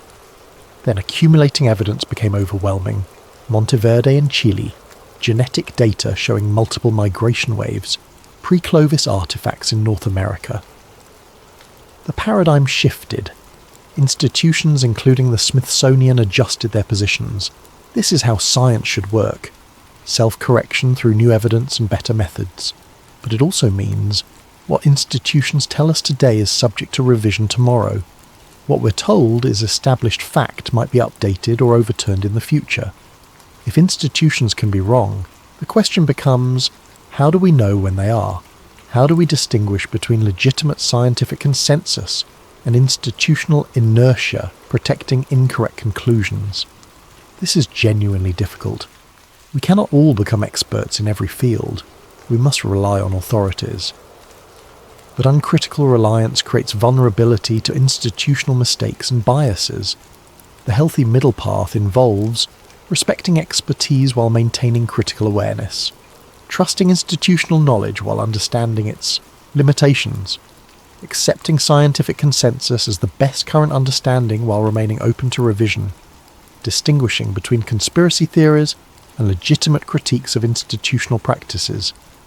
This requires nuance. It requires holding seemingly contradictory ideas simultaneously. Institutions deserve scrutiny and their claims should be questioned. And also, extraordinary claims require extraordinary evidence, and skeptics skepticism applies to conspiracy theories too. The Smithsonian's darkest secret might not be hidden artifacts or destroyed evidence. It might be something simpler and more universal. The impossibility of perfect transparency in an institution managing millions of items, nearly 2 centuries of history, and the weight of public expectation. How can any organisation be fully accountable when the task itself is overwhelming? How can curators document every decision when making thousands daily? How can researchers address every anomaly when resources are limited and priorities must be set? The gaps in the record aren't necessarily evidence of conspiracy. They might be evidence of limitation, of the inevitable imperfections of any human endeavour operating at massive scale across generations. But limitation can enable concealment. Disorganisation can achieve what conspiracy would require, and we cannot easily distinguish between innocent chaos and deliberate obscuration from outside the institution. This uncertainty is uncomfortable. We want clear answers. We want to know whether to trust or distrust. We want institutions to be either reliable authorities or proven frauds. Reality offers neither certainty. Institutions are fallible but often reliable, sometimes wrong but frequently right, deserving of trust but requiring oversight. The conspiracy theories offer escape from this ambiguity. They promise that truth is clear, just hidden. They suggest that uncertainty is manufactured rather than inherent. But the real world is uncertain. The past is fragmentary. Our knowledge is incomplete and probably always will be. The question isn't whether the Smithsonian is perfectly trustworthy. No institution is. The question is whether it operates with reasonable integrity, corrects mistakes when identified, and serves its stated mission of preserving and sharing knowledge despite inevitable human limitations. The evidence suggests it does, imperfectly but genuinely. The conspiracy theories suggest it doesn't, perfectly and deliberately. Which interpretation fits the available evidence better? Which is more consistent with how institutions actually function? The truth, as usual, resists simplicity. Epilogue: the locked vault question. Deep in the Smithsonian storage facilities, there are rooms most visitors never see, will never see, cannot see without explicit permission and documented research purpose. Rows of metal shelving holding thousands of cardboard boxes, climate-controlled spaces preserving fragile specimens from light, moisture and temperature fluctuations, cabinets filled with items waiting for study, cataloguing, or simply space in public galleries that may never come. The institution holds 140 million objects. This number is almost incomprehensible. If you spent 1 second looking at each item, it would take over 4.5 years of continuous observation without sleep. Only a tiny fraction is ever displayed. Most sit in storage, accessible to researchers by appointment, but invisible to the general public. Out of sight, out of mind. What's in those boxes? Mostly the expected. Pottery shards catalogued by culture and approximate date. Stone tools labelled by type and location. Skeletal remains stored according to established protocols. Textile fragments preserved in acid-free containers. The ordinary artefacts of ordinary lives, collectively telling stories about how people lived, worked, created and died. But also inevitably anomalies. Things that don't fit neat categories. Items with unclear provenance that make definitive conclusions difficult.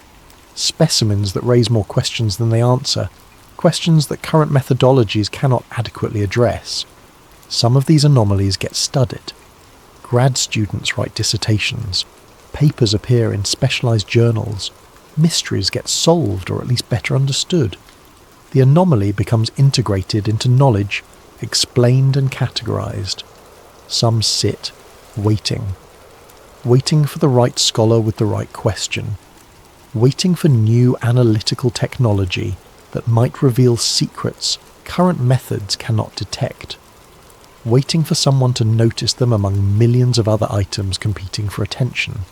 And some, perhaps, are simply forgotten, not destroyed, not hidden, not deliberately concealed, just overlooked, set aside and never retrieved. lost in the vast bureaucracy of an organisation managing more material than any human mind can fully grasp. The conspiracy. Theory imagines intention, a deliberate choice to conceal. Curators meeting in shadowy rooms, deciding what truth the public can handle. Artifacts quietly destroyed to protect established narratives. The reality might be more banal and somehow more troubling. Neglect. The passive erasure that comes from having too much to manage and too few resources to manage it. The slow forgetting that happens when things sit unopened in boxes for decades. Either way, the effect approaches similarity.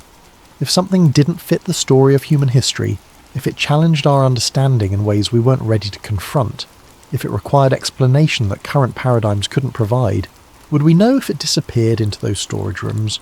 Would we know if it was catalogued under a description that doesn't capture its significance? Filed in a location that makes it unlikely to be found? Assigned to a box that hasn't been opened since it was sealed decades ago? The Smithsonian maintains it operates with integrity. Its researchers are scientists, not censors. Its mission is knowledge, not narrative control. Its purpose is preserving truth, not concealing it. And they're probably right, in the overwhelming majority of cases, for the vast majority of decisions made daily by people trying their best under difficult circumstances, but probably and mostly an overwhelming majority are not the same as certainly and always in every single case. The institution remains largely silent on specific conspiracy claims. It doesn't engage extensively with allegations it considers baseless. It lets its scientific work speak for itself. It maintains that those seeking evidence of wrongdoing will find none because none exists. The debate continues regardless, not because of evidence which remains absent, but because of doubt, which once planted grows deeper roots than any fact. And doubt has many sources: the documented gaps in records, the missing artifacts, described in century-old reports, the patterns of what receives attention versus what doesn't, the natural human tendency to distrust concentrated authority, the genuine mysteries that remain unexplained, the history of mistakes and course corrections, the simple fact that perfect transparency is impossible in any institution of this scale. In the end, we're left with questions that may never find definitive answers. Do we trust institutions to tell us the truth about the past? Can we trust them, given that they're human enterprises subject to all the failings humanity entails? Do we believe that everything discovered has been preserved and honestly presented? Do we accept that our understanding of history might be incomplete, not from conspiracy, but from the simple limitations of human knowledge and institutional capacity? Or do we wonder what sits in those boxes no one opens? What lies forgotten in storage areas that haven't been fully inventoried? What truths might be waiting in plain sight, catalogued too vaguely to be found? The Smithsonian's doors remain open. Its collections are vast. Its researchers welcome serious inquiry from qualified scholars. It has processes for access, review, and study. But the vaults are deep. The records are incomplete. The collections are massive beyond full comprehension. And the past, once gone, speaks only through what we choose to preserve and how we choose to interpret it. These choices, made over decades by thousands of individuals operating within institutional cultures and constraints, have shaped what we know and what we don't. Whether those choices were always made with perfect integrity, whether they were free from bias and political pressure, whether they prioritized truth over comfort in every instance, we cannot know with certainty from outside the institution. We can examine the evidence, evaluate the arguments, and reach conclusions about what seems most probable. But absolute certainty escapes us, as it does in most things worth thinking about deeply. Sleep well tonight, and remember, history is written by those who control the archives, and sometimes the most important question isn't what we know, it's what we'll never know we lost. The boxes sit in climate-controlled darkness, their contents waiting, their stories untold. Perhaps someday, someone will open them. Perhaps they already have, and found nothing of significance. Or perhaps they found something that changed everything, and we simply haven't heard about it yet. The vaults keep their secrets, and we are left to wonder.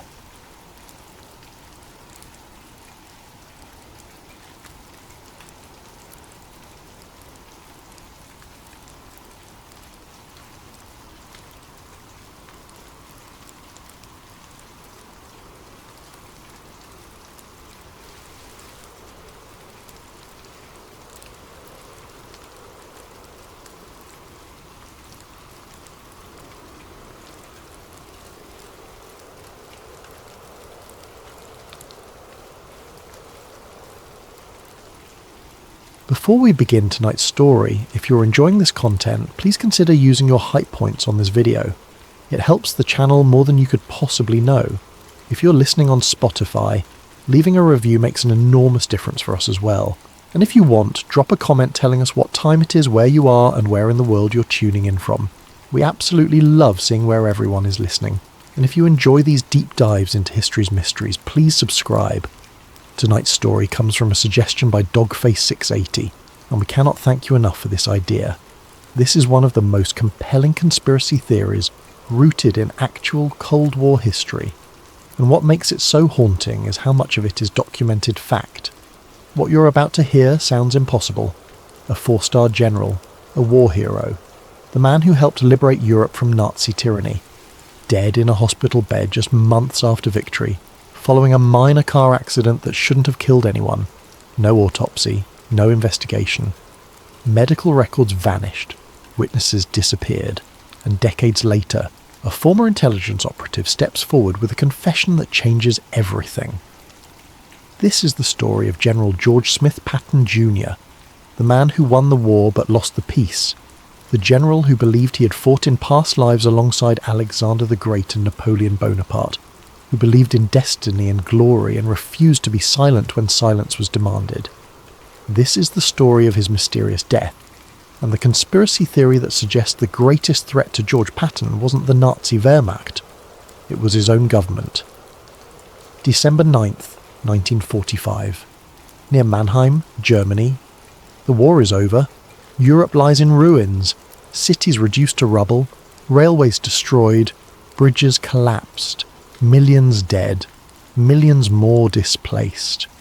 The Third Reich, which promised to last 1,000 years, lasted 12 and ended in a Berlin bunker with a gunshot. Victory belongs to the Allies. And General George Smith Patton Jr., the most aggressive, most decorated, most controversial American commander of World War II, sits in occupied Germany with nothing left to conquer. He is 60 years old. His hair is silver. His face is weathered from years of command in the Mediterranean sun, the French countryside, the German winter. He wears his pearl-handled revolvers on his hips, relics of an earlier era when generals still led cavalry charges. He looks like something from another century, and in many ways he is. Patton believes he fought at the walls of Troy. He believes he rode with the Romans into Carthage. He believes he charged with Napoleon at Austerlitz. Past life memories, he calls them. Visions of ancient battles that feel more real than dreams. His officers think he's eccentric. His soldiers think he's touched by God. His enemies learned not to think about him at all until it was too late. But now, in December 1945, Patton is no longer commanding armies. He is no longer shaping strategy. He is no longer needed. The Third Army, which he led across France and into the heart of Germany, has been reassigned. His new command is a paper organisation with no soldiers, no tanks, no mission beyond compiling reports that no one will read. He is waiting to go home, and he is angry. That morning, December 9th, Patton wakes before dawn in his quarters at Bad Nauheim, a spa town north of Frankfurt that serves as headquarters for what remains of his command. He eats breakfast alone, as is his custom. Eggs, toast, coffee. He reviews intelligence reports from the Soviet occupation zone. He reads dispatches from Washington. He writes in his diary, the leather-bound journal he has kept since West Point, filling page after page with his cramped handwriting. Today's entry is bitter. They have sidelined me. Eisenhower fears what I might say. The politicians fear what I might do. The Soviets fear I might be right. So here I sit, a relic, while Europe burns. He signs his name with a flourish, as always. George Smith Patton Jr., 4 stars, Third Army. At 9:30 in the morning, he receives word that a pheasant hunting expedition has been arranged for that afternoon. It's one of his few remaining pleasures, a brief escape from the tedium of meaningless command. His Chief of Staff, Major General Hobart Gay, will accompany him.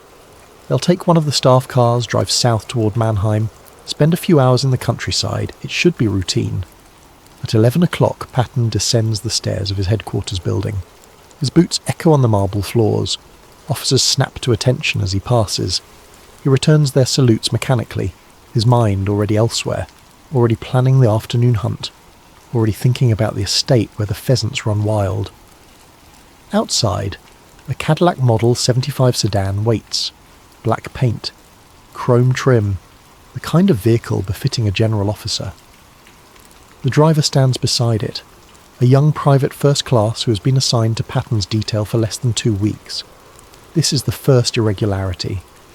Patton's regular driver, a sergeant named John Mims, who had driven him for 3 years through combat and occupation, was transferred on December 1st. No explanation was given. Mims, interviewed decades later by researchers, said the transfer was sudden and unusual. He was given orders to report to another unit immediately. He never drove for Patton again. The replacement driver's name is in the accident report, but researchers have never been able to locate his service records. The man seems to have vanished from military documentation after December 9th. Patton climbs into the back seat. General Gay joins him. The driver starts the engine. They pull out of the headquarters compound and onto the road leading south. It's a cold morning. Frost covers the fields. The sky is grey, low clouds threatening snow. The roads are in poor condition, still cratered from the fighting, still littered with debris from the bombardment that reduced Mannheim to ruins earlier in the war. Traffic is light, a few military trucks, some civilian vehicles, German citizens walking along the roadside, bundled against the cold, their faces hollow with hunger and defeat. Patton watches the landscape pass. He has driven these roads dozens of times. He knows every turn, every checkpoint, every landmark. At approximately 11:45, near a railroad crossing on the outskirts of Mannheim, the car approaches an intersection. A United States Army truck, a 2.5-ton vehicle painted olive drab, approaches from a side road. What happens next takes 3 seconds. The truck makes a sudden left turn, cutting directly across the path of Patton's Cadillac. The driver of the Cadillac swerves right, tyres skidding on the frost-slicked pavement. The vehicles collide, the sound of metal against metal, the crunch of breaking glass, the hiss of steam from a ruptured radiator, and then silence. The driver of the Cadillac climbs out, shaken but uninjured. General Gay opens his door, checking himself for injuries. Nothing. A few bruises, perhaps. Nothing serious. He turns to check on Patton and sees him slumped in the back seat, conscious but unable to move. "My neck," Patton says quietly. "I think my neck is broken." Within minutes, military police arrive. Within an hour, Patton is on his way to Heidelberg. Within days, the official story begins to fracture under the weight of its own inconsistencies. And within 12 days, George Smith Patton Jr. is dead. Chapter 1.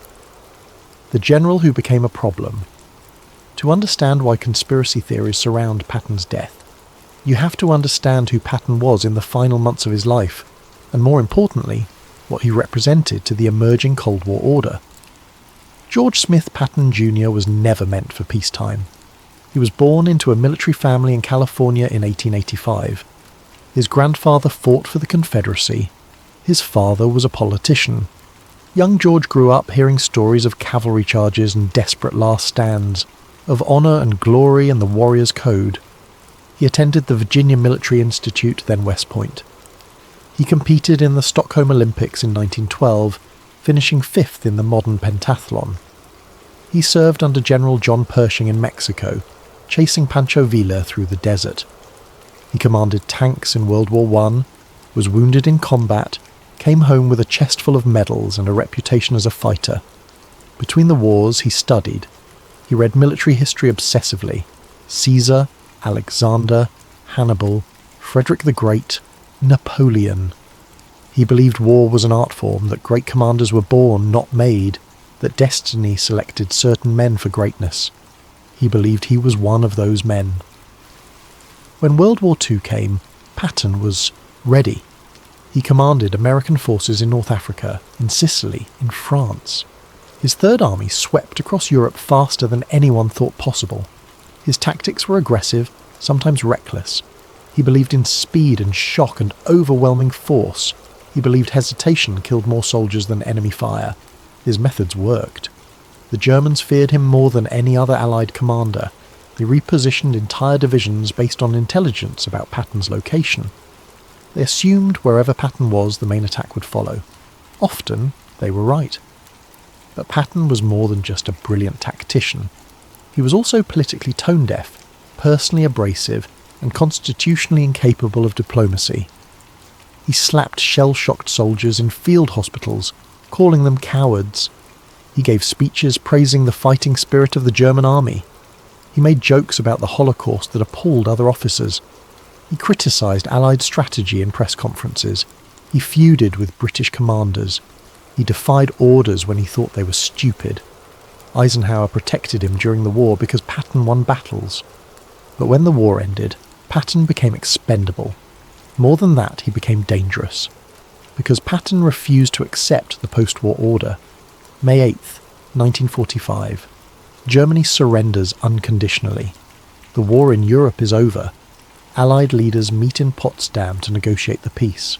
Europe is divided. The Soviet Union takes the east, America and Britain take the west. Borders are redrawn, governments are installed, millions of people are displaced, moved, relocated to fit the new map. Patton watches this happen and sees betrayal. The Allies, he argues, fought to liberate Europe from tyranny.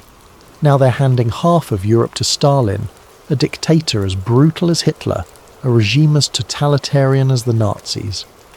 He makes this argument publicly. In June 1945, Patton gives a speech in Los Angeles comparing the Soviet Communist Party to the Nazi Party.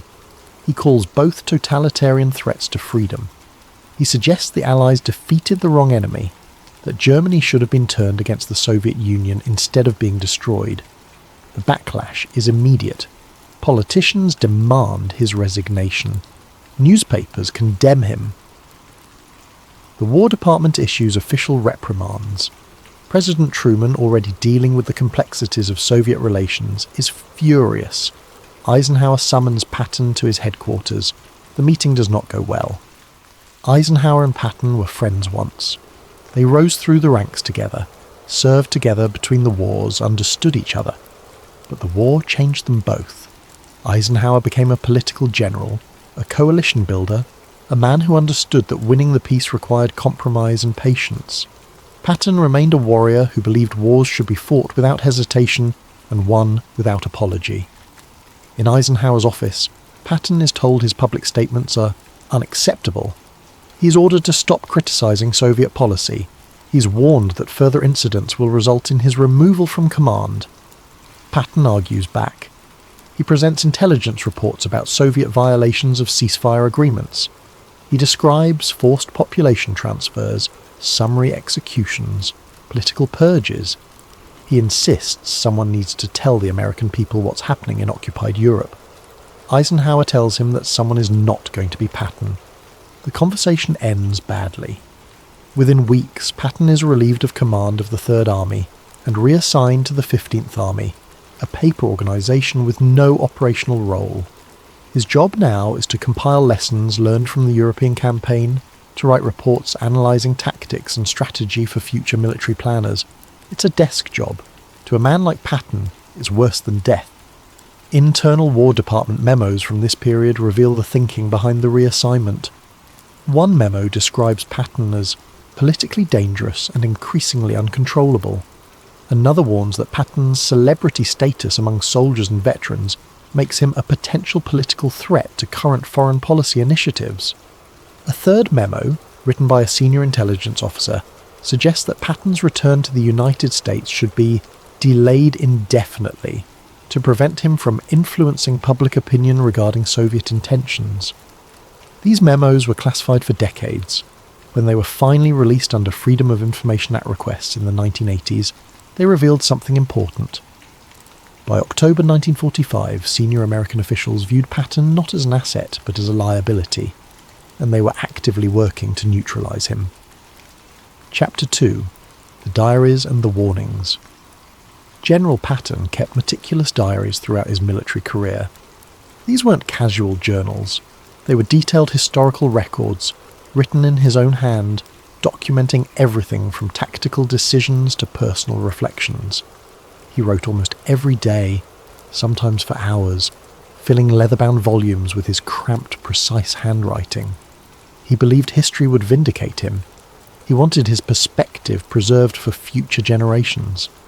After his death, the diaries were collected by his family. Some entries were published in biographies, others remained private for decades. Some have never been fully released, held back by the Patton family estate for reasons never publicly explained. But the entries that have been made public from October and November 1945 paint a disturbing picture of a man who believed he was being watched, controlled, and silenced. October 2nd, 1945. Patton attends a meeting with Soviet officers to coordinate occupation zones. The meeting is tense. The Soviets refuse to cooperate on prisoner exchanges. They deny Allied access to certain territories. They claim violations of ceasefire agreements that Patton knows are fabricated. He writes, "The Russians are impossible. They lie about everything. They're worse than the Nazis and no one wants to admit it. Eisenhower orders me to maintain diplomatic relations. I'd rather maintain my rifle aimed at their headquarters." October 15th, 1945. Patton inspects Soviet troop positions along the occupation zone boundary. He notes their equipment, their readiness, their disposition. What he sees alarms him. He writes, "Soviet forces are not demobilizing. They're repositioning. They have combat units forward deployed, supply lines established, logistics prepared for offensive operations.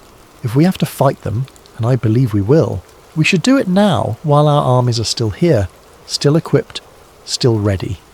In 2 years, we'll have nothing in Europe, and they'll have everything." October 23rd, 1945. Patton meets with German civilians, former Wehrmacht officers, refugees fleeing Soviet occupation.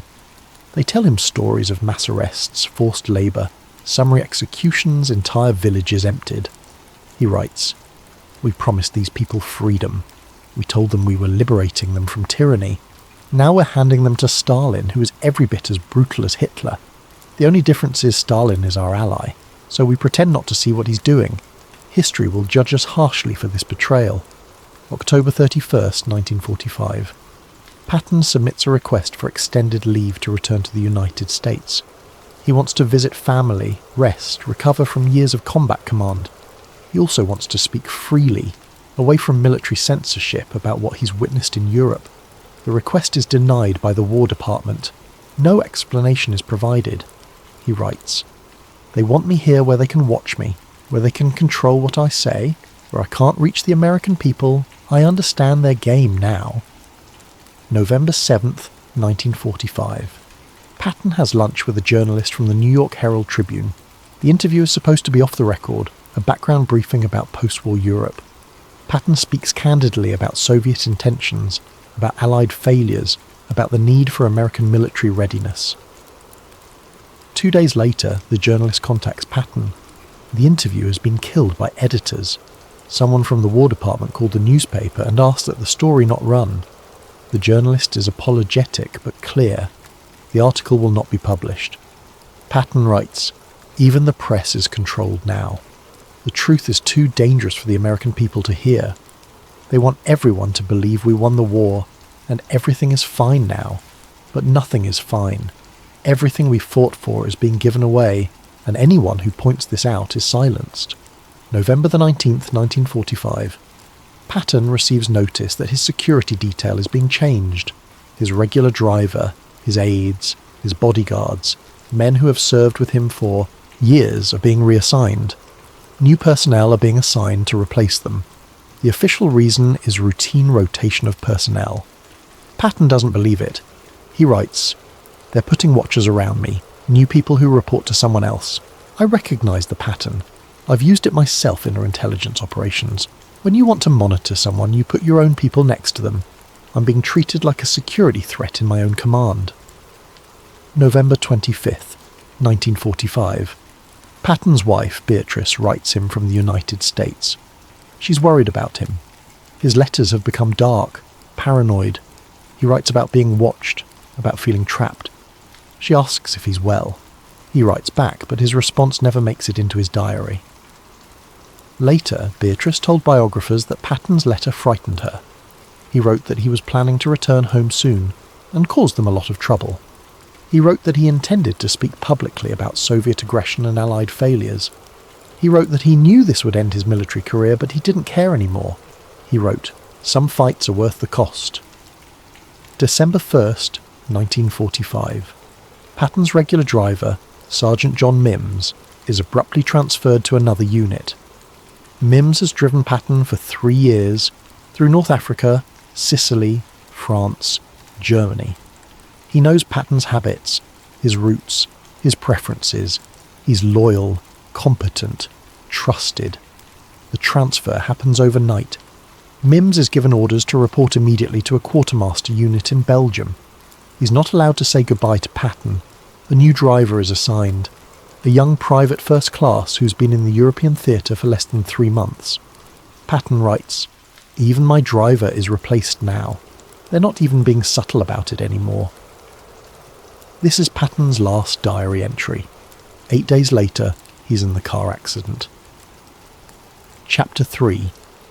The collision that changed everything. December the 9th, 1945. Late morning.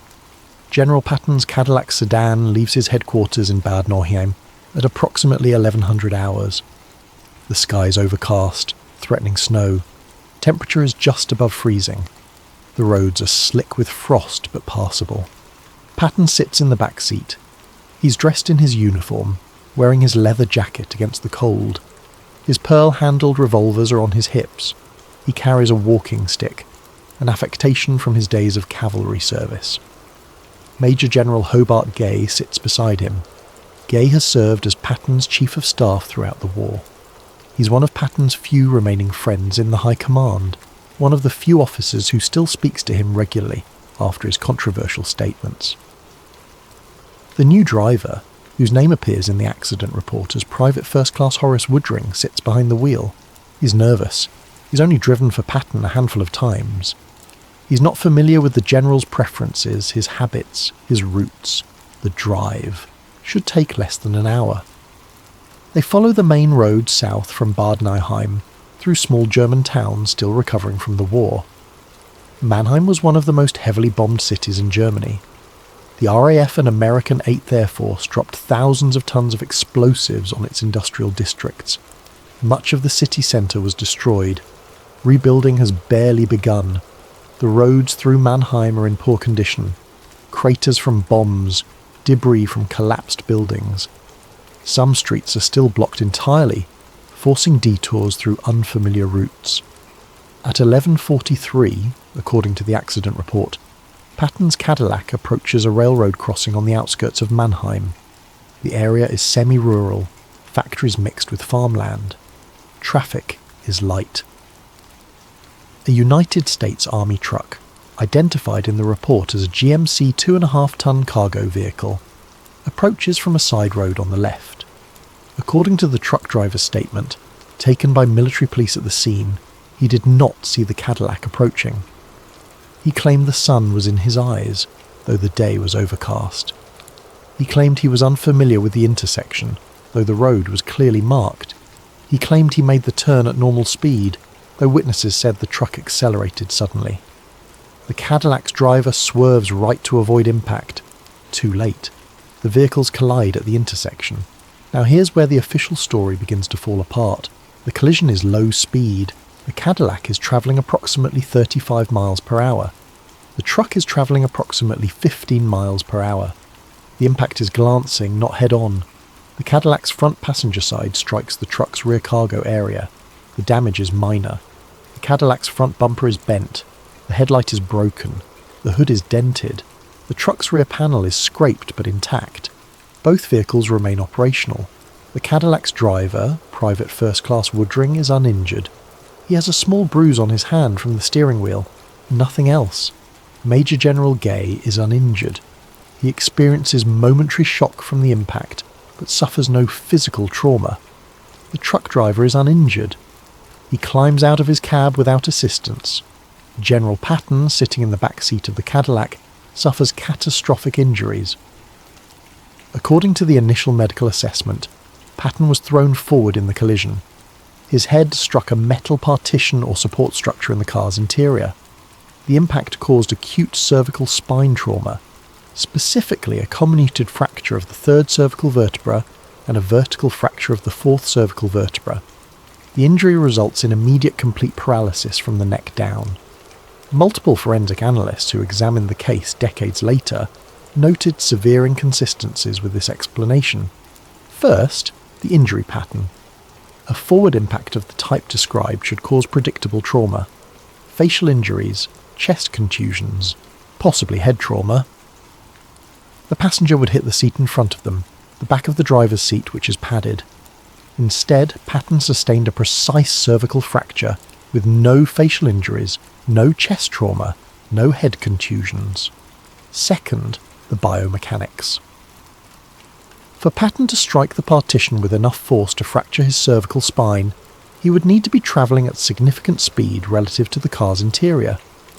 But the collision was low speed, and Patton was seated wearing his heavy leather jacket, which would have provided some padding. Third, the other passengers, both the driver and General Gay, sitting in front of Patton, experienced minimal impact forces. Gay later described the collision as a solid bump, nothing more. Yet Patton, behind them, experienced forces sufficient to break his neck. One forensic pathologist who reviewed the case in the 1990s suggested the injury pattern was more consistent with a direct blow to the back or side of the neck, the kind of trauma that might result from being struck by a hard object, rather than from impact with a car's interior.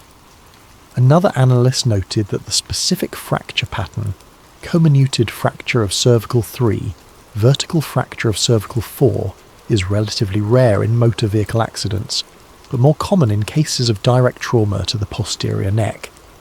Without an autopsy, without X-rays beyond the initial hospital films, without detailed forensic analysis, these observations remain speculative. But they raise questions. Then there's the matter of the truck driver. According to the accident report, the driver was interviewed by military police at the scene. He provided a statement describing the collision. He was cited for failure to yield. He was released. His name appears in the report as Private Robert Thompson. No unit is listed. No serial number is recorded. No permanent address is given. Researchers have spent decades trying to locate Private Robert Thompson. Military personnel databases have no record of anyone by that name serving in the European theatre in December 1945. The truck's serial number, listed in the accident report, corresponds to a vehicle assigned to the Quartermaster Corps. But when historians tried to trace the vehicle's movement logs, maintenance records, and assignment history, they found nothing. The truck existed on paper, but vanished from all documentation after December 9th. The military police who responded to the scene should have filed detailed reports, taken photographs, secured evidence. Standard accident investigation procedure, especially for a collision involving a 4-star general. No photographs were ever released. The military police reports were classified, then reported lost. No physical evidence from the scene was preserved. Within hours, the Cadillac was repaired and returned to the motor pool. The truck disappeared entirely. And Private Robert Thompson was never seen again. Chapter 4. 12 days in Heidelberg. The Heidelberg Army Hospital in December 1945 was one of the finest medical facilities in Europe. It had treated thousands of wounded soldiers during the war. It had experienced trauma surgeons, skilled nurses, modern equipment for 1940s medicine. The hospital specialised in combat injuries, including complex trauma cases that required intensive care. Spinal injuries like Patton's were rare but not unprecedented. The medical staff understood the protocols: immobilisation, prevention of secondary injury, monitoring for complications, physical therapy when possible. Patton arrived at the hospital at approximately 1300 hours on December 9th, less than 90 minutes after the accident. He was conscious, alert, able to speak. He described the accident to doctors. He reported complete loss of sensation and movement below his neck. He remained calm, even joking with the medical staff. "I've been closer to death than this before," he told one nurse. "I'll be fine." Initial X-rays confirmed the cervical fractures. Neurological examination confirmed complete paralysis below the level of injury, but the attending physicians were cautiously optimistic. The fractures, while severe, showed no signs of spinal cord transection. There was hope that with proper immobilization and time, some nerve function might return. Complete recovery was unlikely, but partial recovery was possible. Patton was placed in skull traction, a device that immobilized his head and neck to prevent further injury. He was given oxygen support. His vital signs were monitored continuously. Nurses attended him around the clock. On December 10th, one day after the accident, Patton's condition appeared stable. His vital signs were strong. He was communicating with staff. He showed no signs of infection or complications. On December 11th, Patton's wife Beatrice arrived from the United States. The Army had arranged emergency transport, flying her across the Atlantic on a military aircraft. She was escorted by senior officers who had worked to expedite her travel. When she entered Patton's room, he smiled. "I'm in a hell of a fix this time," he told her. She sat beside his bed and held his hand. He couldn't feel it, but the gesture mattered. For the next few days, Patton's condition remained stable. Doctors noted slight improvement in some reflexes. There was cautious talk of eventual transfer to a specialized facility in the United States. Physical therapy was discussed. Patton himself remained optimistic. He made plans. He talked about recovery. He joked about getting back to work. On December 13th, 4 days after the accident, Patton's condition began to change. He developed a slight fever. His breathing became more laboured. Doctors suspected early pneumonia, a common complication in paralysed patients who cannot cough effectively to clear their lungs. Antibiotics were administered. Oxygen support was increased. On December 14th, the fever worsened. Patton's oxygen saturation dropped. His breathing became increasingly difficult. The medical staff worked to keep his airways clear, but the paralysis made it nearly impossible for him to assist in his own treatment. On December 15th, 6 days after the accident, Patton's condition took a dramatic turn for the worse. He developed severe pulmonary edema, fluid accumulation in the lungs. His heart rate became irregular. His blood pressure fluctuated wildly. The doctors diagnosed acute heart failure, possibly triggered by a pulmonary embolism, a blood clot that had travelled from his immobilised legs to his lungs. Emergency treatment was initiated, but Patton's condition continued to deteriorate. Over the next 6 days, he slipped in and out of consciousness. The fever persisted. The pulmonary edema worsened. His heart struggled to maintain adequate circulation. On December the 21st, 12 days after the accident, at 1750 hours, General George Smith Patton Jr. died. The official cause of death: pulmonary embolism and congestive heart failure secondary to his injuries. The death certificate was signed by the attending physicians. The hospital issued a statement expressing condolences. The Army notified next of kin. Flags were lowered to half-staff, and then the irregularities began. First, no autopsy was performed. This is unusual for several reasons. Patton was a 4-star general, one of the most prominent military figures in American history. His death under medical care, with unexpected complications arising rapidly, would normally warrant a thorough post-mortem examination. The official explanation was that the family declined an autopsy. But Beatrice Patton later disputed this claim. In interviews with biographers, she stated she was never asked about an autopsy. She said the Army simply informed her that her husband's body would be prepared for burial and that no autopsy was necessary or planned. She said she didn't question the decision at the time. She was grieving, exhausted, overwhelmed. She trusted the military doctors who told her Patton died of natural complications from his injuries. Only later did she wonder why they were so insistent that no autopsy be performed. Second, Patton's complete medical records from Heidelberg Hospital were never released to the family. Beatrice requested the files multiple times over the following years. She wanted to understand what happened to her husband, why he declined so rapidly, whether everything possible had been done to save him. Her requests were denied. The Army told her the medical records were classified for reasons of operational security. She was told the files contained sensitive information about medical procedures and treatment protocols that could not be disclosed. She never received the records. When historians and researchers sought the files decades later under Freedom of Information Act requests, they were told the records were missing. Some reports claim the files were destroyed in the 1960s per routine document retention policies. Other reports claim the files were lost when Heidelberg Hospital closed.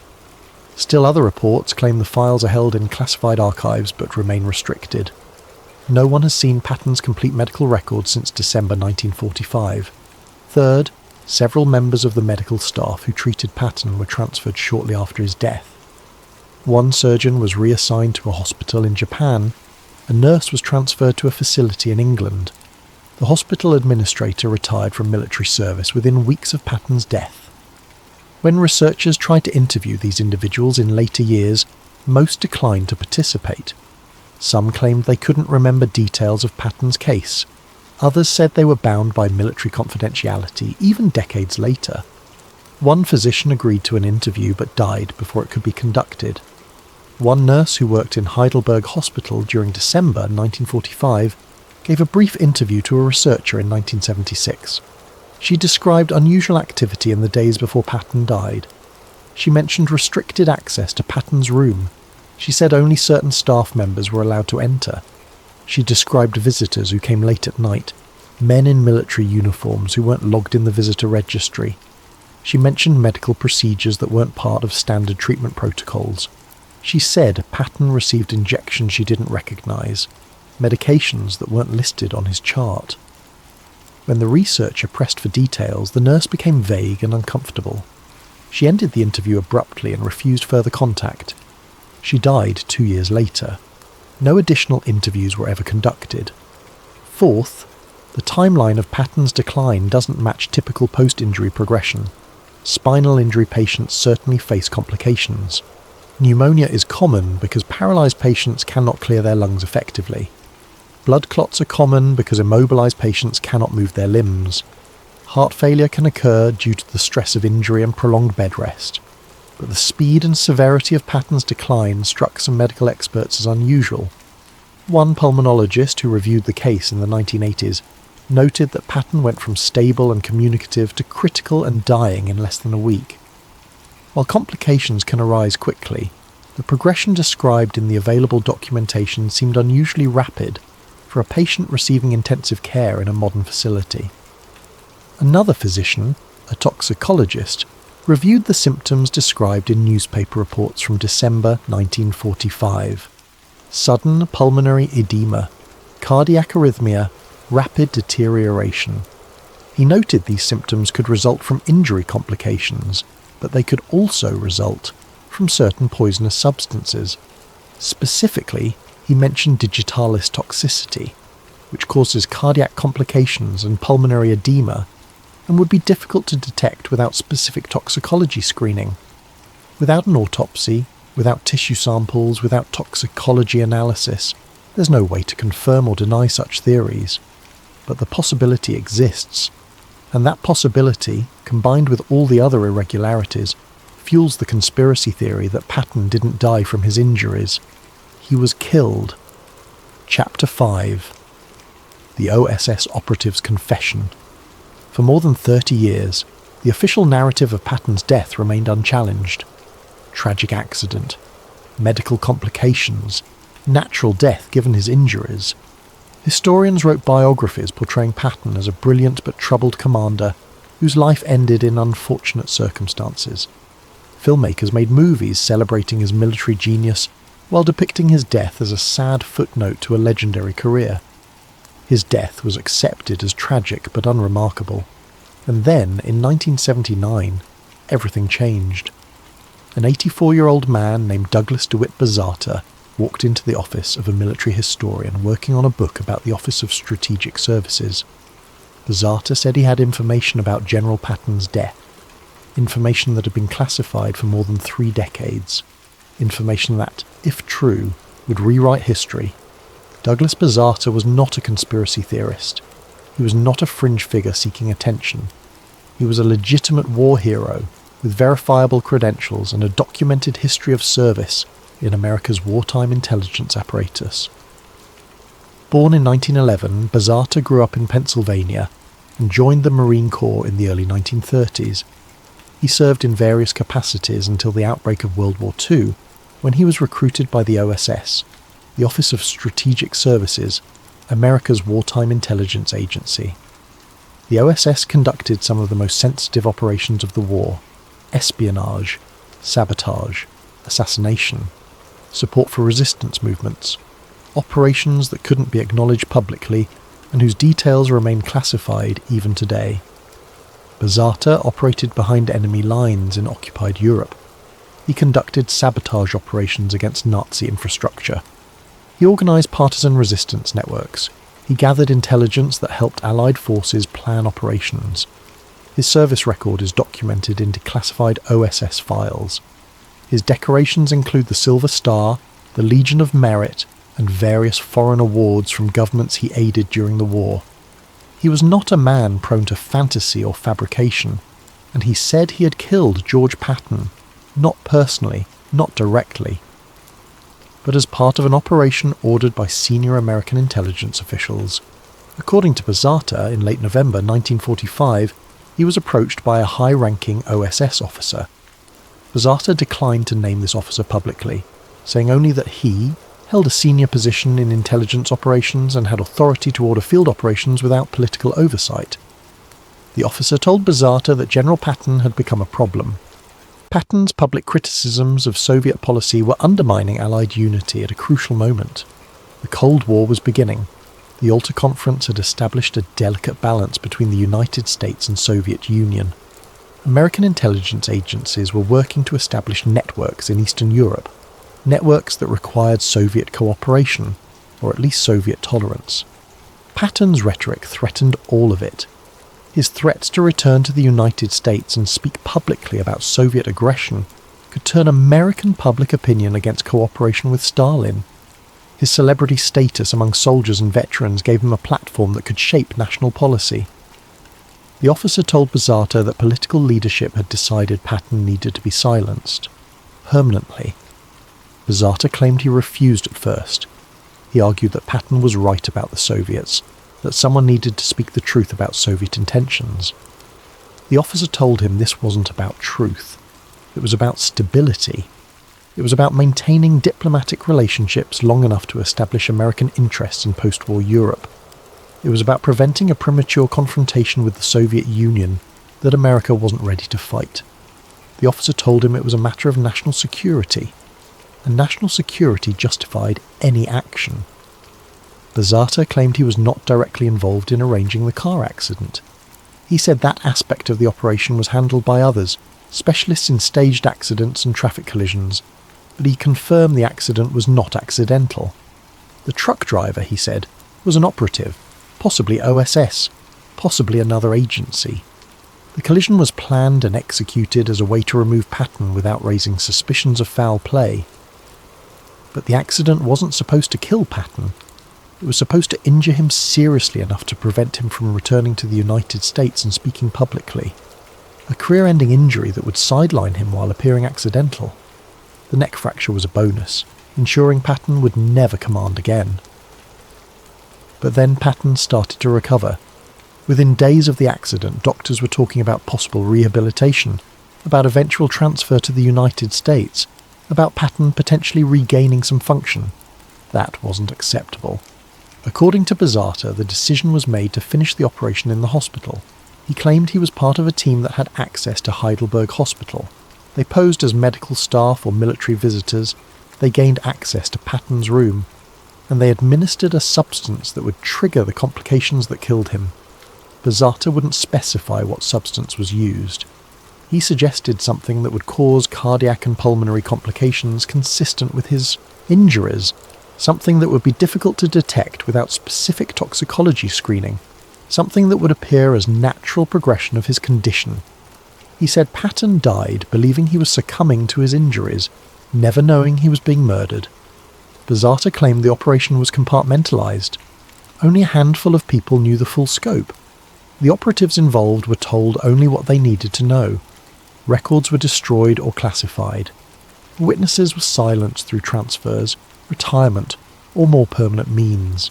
He said Soviet intelligence was aware of the operation. They tacitly approved because Patton's anti-Soviet rhetoric was creating problems for Stalin as well.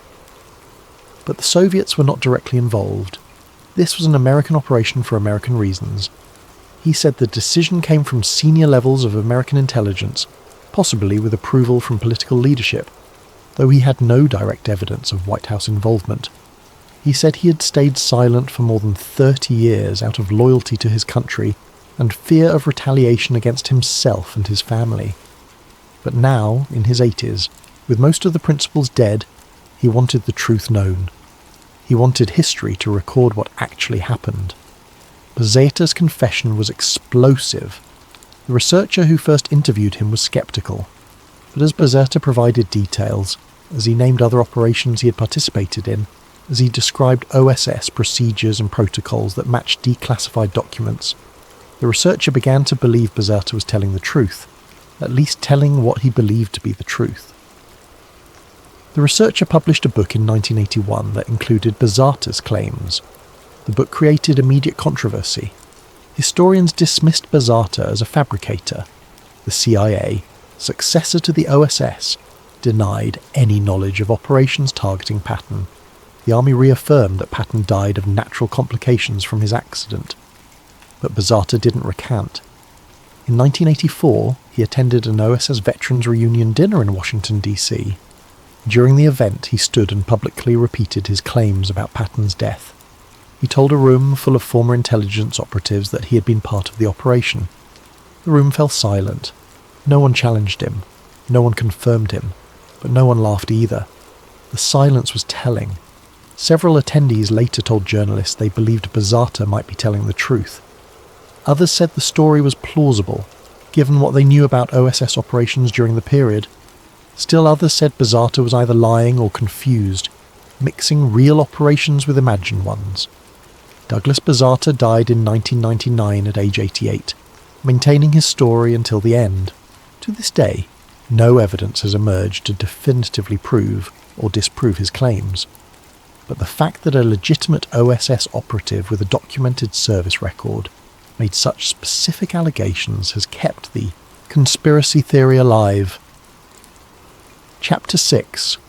The Missing Evidence and the Cold War Context. If there was a conspiracy to assassinate General Patton, the evidence should exist somewhere.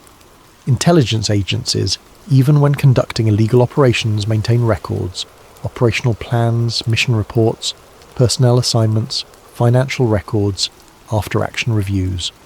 These documents might be classified, compartmentalized, hidden in archives so secure that most government officials don't know they exist.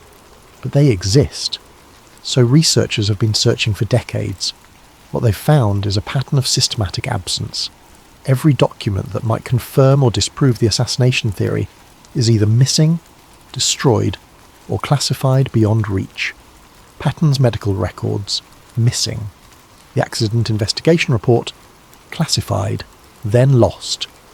OSS operational files from December 1945, heavily redacted. Personnel records for the truck driver, non-existent. Communications between the War Department and Patton's command, incomplete. Hospital visitor logs from Heidelberg, destroyed. Even routine documents that should exist, that have no national security implications, that would normally be preserved in military archives, are gone. This creates an evidentiary void. Conspiracy theorists point to the missing documents as proof of a cover-up. If there was nothing to hide, they argue, why are so many records missing? Skeptics argue that missing records prove nothing. Documents from 1945 are often incomplete. Archives have limited space. Files are destroyed per retention schedules. Sometimes things just get lost. Both arguments have merit, but the context matters. The Cold War was beginning in December 1945. The Office of Strategic Services was transitioning to the Central Intelligence Agency. American intelligence operations were becoming more sophisticated, more compartmentalized, more willing to conduct operations that violated both law and ethics in service of national security. We know this now because documents from that era have been declassified, slowly, over decades. We know about Operation Paperclip, which brought Nazi scientists to America despite their war crimes. We know about MK-Ultra, which conducted mind control experiments on unwitting American citizens. We know about COINTELPRO, which surveilled and disrupted domestic political groups. We know about assassination programs targeting foreign leaders like Fidel Castro and Patrice Lumumba. We know American intelligence agencies were capable of murder, deception, and massive cover-ups. So when someone suggests they might have killed an inconvenient general in 1945, it's not a crazy theory. It's consistent with what we know those agencies did. The question isn't whether American intelligence agencies were capable of such an operation. The question is whether they actually conducted one. And without the evidence, we cannot know for certain. Epilogue. What if Patton had lived?